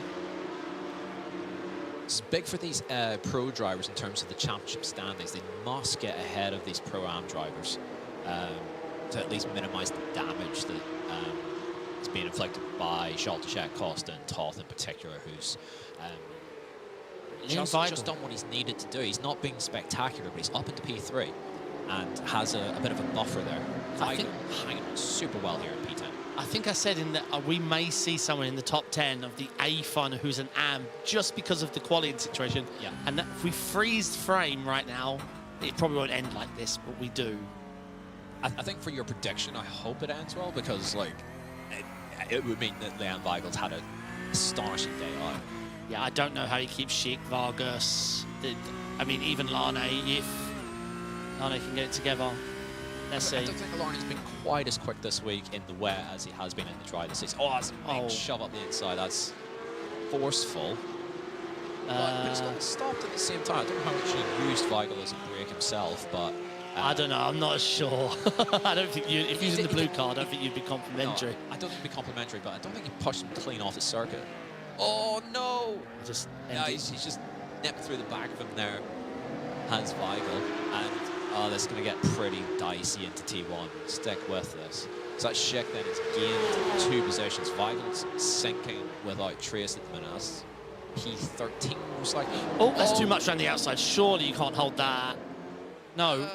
Yes. Wow. What a move! That looked 30 kph too much. He just finds like a grip strip around the outside. What an astonishing move from Leon Weigel. Anytime he sort of gets knocked down, he just comes back swinging for the fences. Oh no, that's Mirage round. Just roll it back, get it pointing in the right direction. Mind the rejoin. Mind the rejoin. Oh, he's just in a horrible spot, but does get it out and going again. Just remember, a dangerous rejoin doesn't have to cause an incident. Exactly. Oh. As Lorne's just taking the safe approach there of picking up the slow down. He'll probably lose the spot there to Tanner Simon, who works his way forward into P14. Bonk. Weigel and Schick. Oh, that's... I mean, I didn't that's see... a bit of tit for tat there. Exactly. You can't expect to have that second line on the second one. You're not there, barely there for the first one. You've got no control of your car. It's raining. There's only one line. Exactly. Oh, Zolder just poking the nose up the inside. He's going to have the drive off the corner. Is Weigel and hangs on to P12. I think we just need a Weigel cam, really. Yeah. It's just all kicking off with him here. I get it. He's an AM. He's going to get bullied, but I think he's handling it very well. Corey Lazarus in chat, the A team back in commentary, that's probably doing Sam Fitzpatrick a massive disservice, who very much knows what he's doing when he's sat in the seat, and I very much do not. But we're professional talkers. Sam is a professional commentator. Yes, we'll go with that. Well, you're a professional sim racer, okay?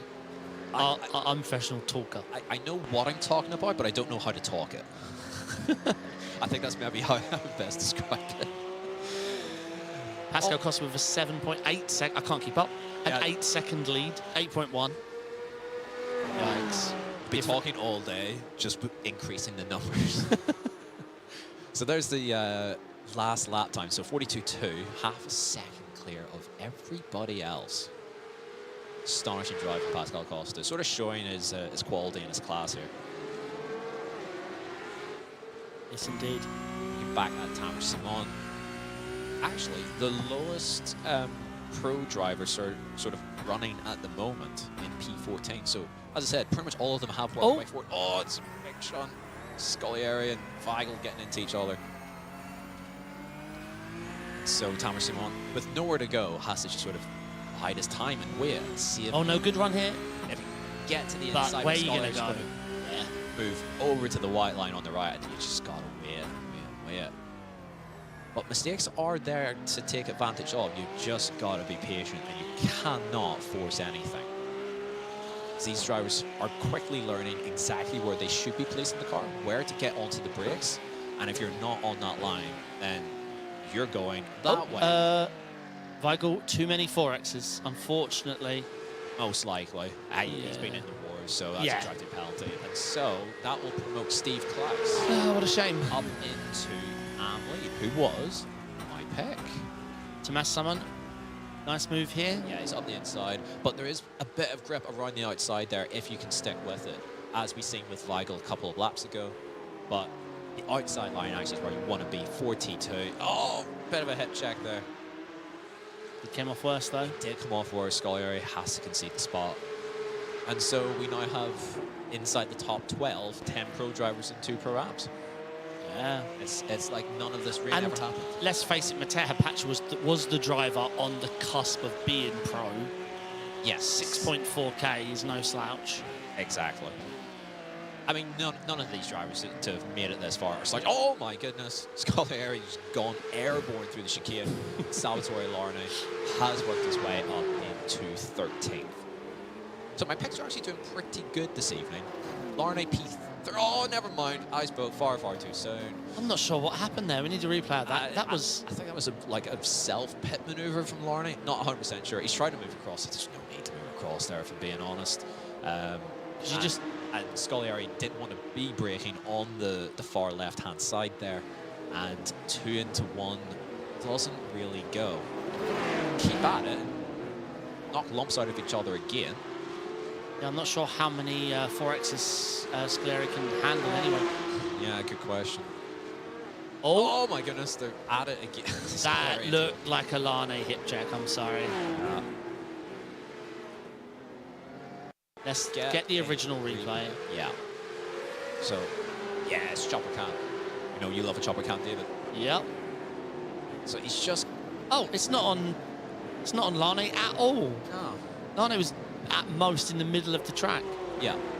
I don't know why you'd want to open up the corner, though. Correct, yeah. In these conditions, if it was dry conditions, 100%, that's exactly what you should be doing. But in the wet, it's maybe There was no car there for the majority of the time. The car got there as he opened a little bit. But still, unfortunately for Lane, he doesn't come off scot-free because he'll probably get a penalty for that stupid hip check. Most likely. Pascal Costa leads by 9.2 seconds now, so that's just getting larger. He's actually coming up to... Is that lap traffic? How's that happened? Oh, it is. Wow. It's only 15 minutes old, and Yeah, he's lap people. Crazy. He's pulled quite the gap on some people. What an absolute clinic he has put on this evening for all of us here. Sensational driving. Yeah, you won't want to... Oh? Larnin Scullieri again. Oh my goodness, well that's just silly. Yeah. For what? See who gets the fastest drive-through. I guess. And a Q-ban. That looks like Larnin just didn't want to take the corner at all. Yeah. Car sort of swinging across to try and avoid. It looks like he's still running, but I don't... surely must be tight on incidents at this point. And the funny thing is this all just occurred from a small tap in the rain. Yeah. Nothing malicious. No. Breathe. Yes. And they've just started to take lumps out of each other. Yeah. Chick and Simon. Checkmate versus Shege once again. Oh, that's a hip check if I've ever seen one. That's a hip check. Hip check, mate. Well, the other thing is a drift sideways around a corner through a puddle. Yes. Well, I mean, I don't think he was fully in control of that. Correct. But it did happen, and I wanted to make the pun, so I did. These guys are fighting at the back end of the pro field, but they've managed to sort of like mitigate most of the damage. They're still going to score reasonably good points, and they'll be able to move on to the next round at Oschersleben without having lost too much ground. And I did call it. I said Lane gets caught up in, and I quote, everything. He does. But he's still in P16. There's no way he's got in not a 75. drive-through. No way. I think I've seen 12x in 3 laps. Unless they're all 0x's, but that would be sort of astonishing. Didn't look like it. So back towards Simon, who's quietly sort of worked his way forward. He's just had to be patient in this race, but he's up 10 from where he started, which is, in these conditions, always an excellent achievement because it's just so difficult out there. Yep. There's no way to like make moves on people. You have to rely on them making mistakes and you being patient enough to then take advantage of it. Scolari getting ahead of Mirage. Actually, a bit of a battle there side by side between the pair of them for P18. That's well into the depths of the pro field. So just in terms of class leaders. Oh, wow. Just a bit of grip there for Schick, for Simon.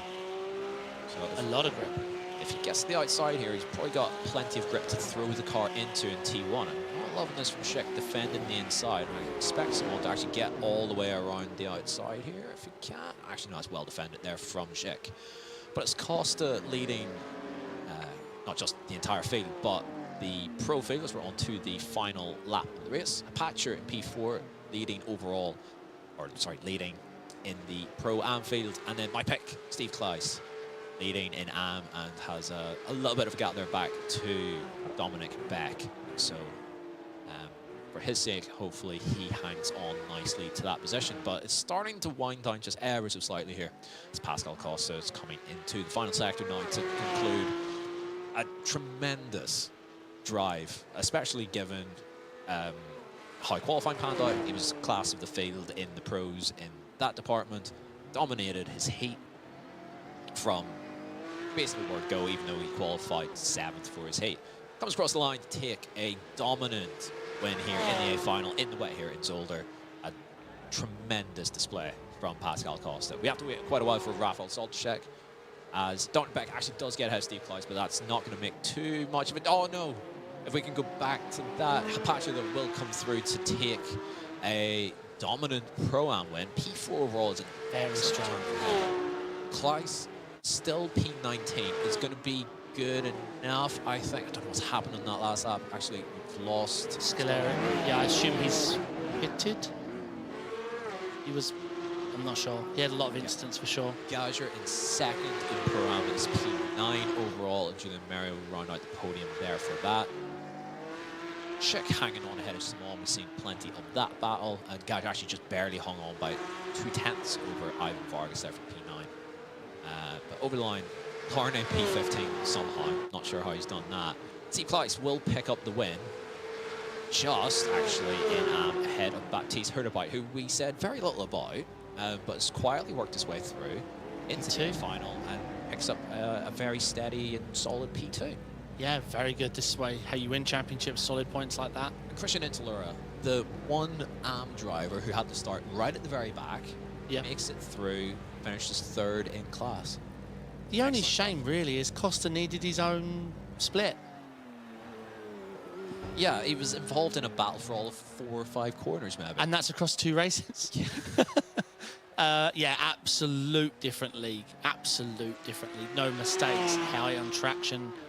Car looked loose, but all he did was go quick. Yeah, Scagliari wasn't able to finish, so with a few incidents there. Heritage DNFing, I think, as well as Bronton Turner. But David, what an event. Yeah, what an event. Shame it was ruined by some sillinesses, but GG's to Costa, really strong. Apache, again, like you said, I mean, he looks like a pro out there. Very strong drive. Shame about Clays, but he still hung on though for the win. But he did. Final standings: Pascal Costa ahead of Rafael Zolder by 11.4 seconds. That was never in doubt after turn 4, basically, of the opening lap. David Toth rounding out the podium. Didn't do anything flashy or spectacular, just generally kept it out of trouble, and P3 does his championship challenge the world of good. Mattia Apache, standout display in Pro-Am, finishing P4 overall. Won his heat as well, so it's all roses for him on that one. That'll do his Pro-Am chances the world of good as well. Philip Hammer, solid enough drive there, P5. Had to sort of fight his way through. Again, sort of went a bit under the radar, but to be honest, very under the radar, done a solid job there. Ola, Varga, Mihaladej, Gajer the second Pro-Am, and Vargas then rounds out your overall top 10 ahead of Schick and Simon that we've seen a good battle for. Julian Mary from well down actually, working his way through to P13 ahead of Dominic Beck, who won in the B finals. P14 overall, very strong for him. Ahead of Larne, who we've seen plenty of. Ahead of Bernard, Mirage, and then Steve Kleis winning in AM. It looked like he had a very dramatic final lap of the race, but was able to hang on ahead of then Origi, and then Hurtubite was second in AM. Ahead of Bjorkland. Intler from no qualifying to third in AM in the A final is excellent stuff. And then we've got Rocher, Iglesias, Leon Weigel, what could have been, it looked like a drive-through penalty. He just got it too stuck in and into too many battles there. He had it sort of all in his hands, really, in AM, but let it slip away. Sophia Ray with her first A final appearance, P26, ahead of Adrian Luneau. And then Scagliari with issues on the last lap. Actually, we went over the incident limit. And then our 2 non-finishers, the THR Sim Sports drivers, Tom Heritage and Glenn Bronton Turner. It looked challenging. That's one way of describing it. That's why we saw the skill gap as strong as it was. It just reminds you this is a technical, like we mentioned, technical track, technical car, and hugely technical conditions. So I was impressed overall with the racing, the battles we saw from the... I did think everyone was so opportunistic. Yeah. Like we saw that a lot. I don't know if they just weren't scared of the slowdowns because of the conditions and the way iRacing works, but holy moly, I feel like there was more door-to-door action in the wet than there would have been in the dry. Oh, 100%. And I think once people started to realize that there was one line through each corner, it made the people behind who wanted to get by and they felt they were quicker, more desperate for the move. Sure. And then you saw further action and activity and hip checking and battling and aggressive moves that way. Because we saw how many times people try and go around the outside and the hairpin. It was never going to work. No, exactly. Even if you did get 90% of it done, you've just got too much steer to do to then put the power down. Exactly. So a lot of chaos, a lot of carnage, but the cream sort of rose to the top this evening. Pascal Costa was just different gravy, wasn't he? Yeah. He was a little aggressive for my liking in the first race. Oh no, I loved it. I mean, thought it was all. He made it totally work, so above board. no, I've got nothing wrong with it. It made it work. So we do have one interviewer for now, and I'll pull that driver in. It's Steve Kleiss, our winner in AM. Just about in the end, Steve. Congratulations on the win. Really tricky conditions out there. Talk us through it, and and once again, congratulations on another AM win. Good evening, guys. Well, I wasn't sure I won, but I checked it now, and I had a last lap ordeal, so I lost 4 positions, and I knew that Lean was in front of me, but seems he got into trouble because I see he's 26th, so something must have happened. He had a penalty. Yeah, okay. I didn't see that. So the conditions were very difficult. I never drove Zolder in the wet in the game, so yeah, it was not that easy. Some people had different lines, making risky decisions. I got tagged left, right, front, whatever. But okay, I finally made it. I won in the class, so that's okay. Amazing stuff. So given that was your first time in the wet at Zolder in the game, what did you sort of learn as the evening progressed? Because obviously when you guys went out for qualifying, it wasn't that wet, or at least maybe started dry and then started to get wet. As it got wetter, what did you find that you had to do differently through your 2 races? Like you said, in the qualify, we went out first and the track was a little bit drier.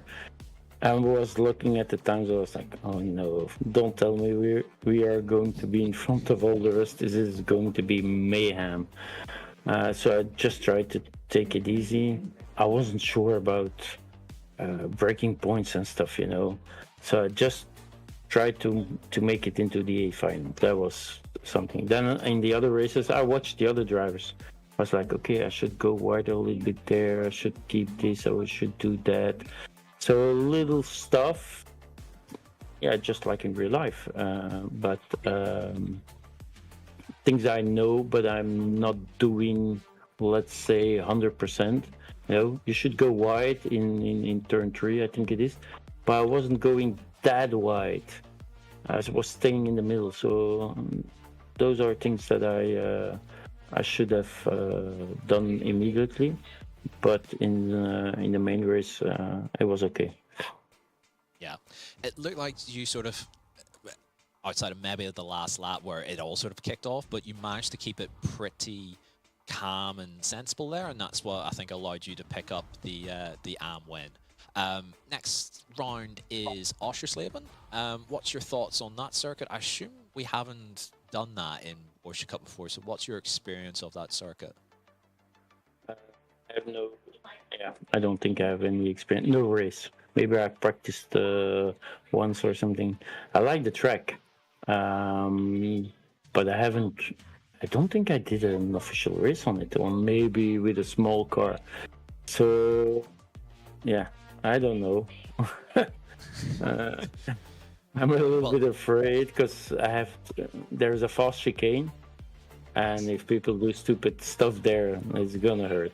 So I don't know. I have no high hope.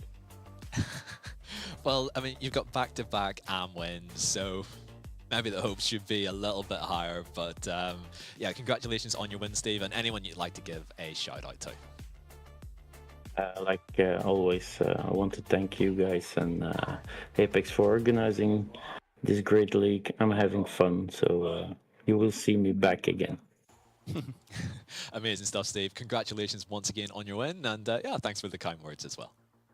Okay, no problem. See you next time. GG's. See you next time. Amazing. Steve Kleiss there, your winner in We got Glyn, always a regular in Regular. interview. Oh, my drag isn't working. Hey, Glyn, can you hear me okay? Evening. Evening. I'm going to fire it off first. How was it? It looked tough. I mean, we're broadcasting. It looked very technical. Obviously, qualifying had everything inverted. Talk me through your experience. It was definitely an interesting night, that's for sure. I think Sam done his job there with the forecast. Yeah, literally, I saw what the conditions were like at the start of quali. I was like, stuff this, I'm going out on dries. Even if I didn't make it round on the out lap, I'm like, fair enough. Even if I didn't make it round on my first time lap, I'm like, fair enough. I'll still have time to get out on the wets and reset a couple of laps. Mm-hmm. And then put it on, or P2, quali like second, and then obviously that was pole for the second heat. But yeah, and then all I done in the heat was just race my race, done what I needed to, and made it straight to the A final. So yeah. Yeah, that must have been quite an experience because obviously, I mean, the skill levels in this championship this season is, I mean, I know you're living it, but it's stacked as hell. It's not like you say, oh, there's a quick guy behind me. They're all quick, I assume. Yeah, especially tonight. You know what I mean? It was just like, which one is it? It was fun. It was interesting. Yeah. I think I was a pinball a couple of times with the quicker guys, but yeah, I say it was great. And how much experience do you have in Porsche Cup in the rain? Not that much. You did a superb job. This track with the curbs and how you come down Yeah. the curbs and manage your slip angle, you must be proud, like, to have. Yeah, absolutely, finished strong. absolutely. I say the A final didn't quite go as planned. I clipped a couple of curbs and I wasn't in the wall, but I was just a bit sideways and it didn't quite go as planned. But yeah, the rest of it was. I'm super proud of myself, especially for my I rating with all the guys that are around me. You know what I mean? So yeah, you say it super proud. You say it didn't go as planned, so you planned to be in the A final. I'm liking this. This is Well, in the A final, because I done what was it, season 10 with you guys, and I didn't make it to an A final. So coming into this time or this league, I was like, I want to get to an A final. That was my goal for this season. If it was 1, 2, whatever, I didn't really care. I wanted to get to 1, but to get straight into it without having to go through a B final, yeah, immensely proud. You should be. That's great stuff. Well, it was a great watch. Massive bit of luck, but I'll still take it. No. You make your own luck. Had you messed up your qualifying, then none of this would have mattered. You probably only had that first lap and maybe the second to make sure you got something down. Remember, you was P2 in your class as well, so that's not luck. But no, it was a great watch. I'm very impressed with everyone who got to the end. Anyone you'd like to give a shout out to, mate?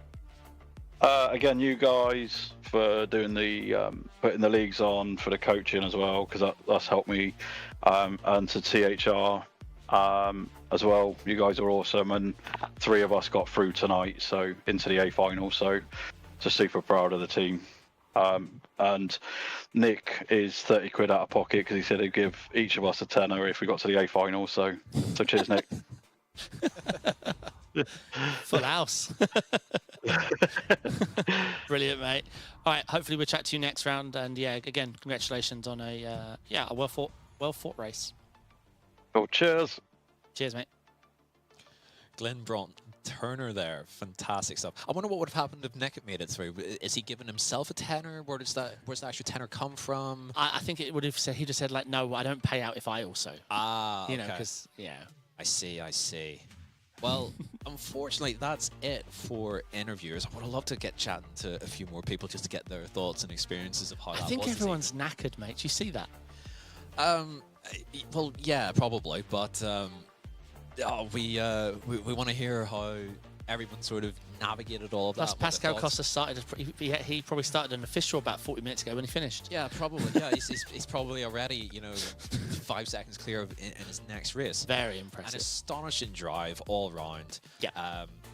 Nick Horn in chat said he's bought himself a curry. You couldn't beat it with a big stick. So yeah, fantastic stuff for the THR guys to get so many of them into an A final. Agreed. Hapacher, again, a big story there. P4 overall. So solid. He looked brilliant out there. But class of the field was Pascal Costa. So that was round 5 of the ARA Porsche Cup at Zolder. We had rain, we had drama, we had bumps and scrapes and bruises and brilliant moves and some chaos and wrong tire calls as well on start lines. We had I'd almost forgotten. absolutely everything, but I enjoyed it, David. I hope you did as well. I've been Jimmy Flug. That's David Sampson. Sam Fitzpatrick will be back here next week. There's so much more happening on Apex, ARL leagues going on, plenty of broadcasts on ARA TV. We are always full throttle around here. But that's it for tonight, and we'll be back in the studio next week with ARLTC. Won't be with me sat here. It will be Sam Fitzpatrick back in the hot seat. But for now, thanks for watching, and yeah, we'll see you back for more ARA Porsche Cup at Oschersleben in 2 weeks' time. Take it easy. Ciao.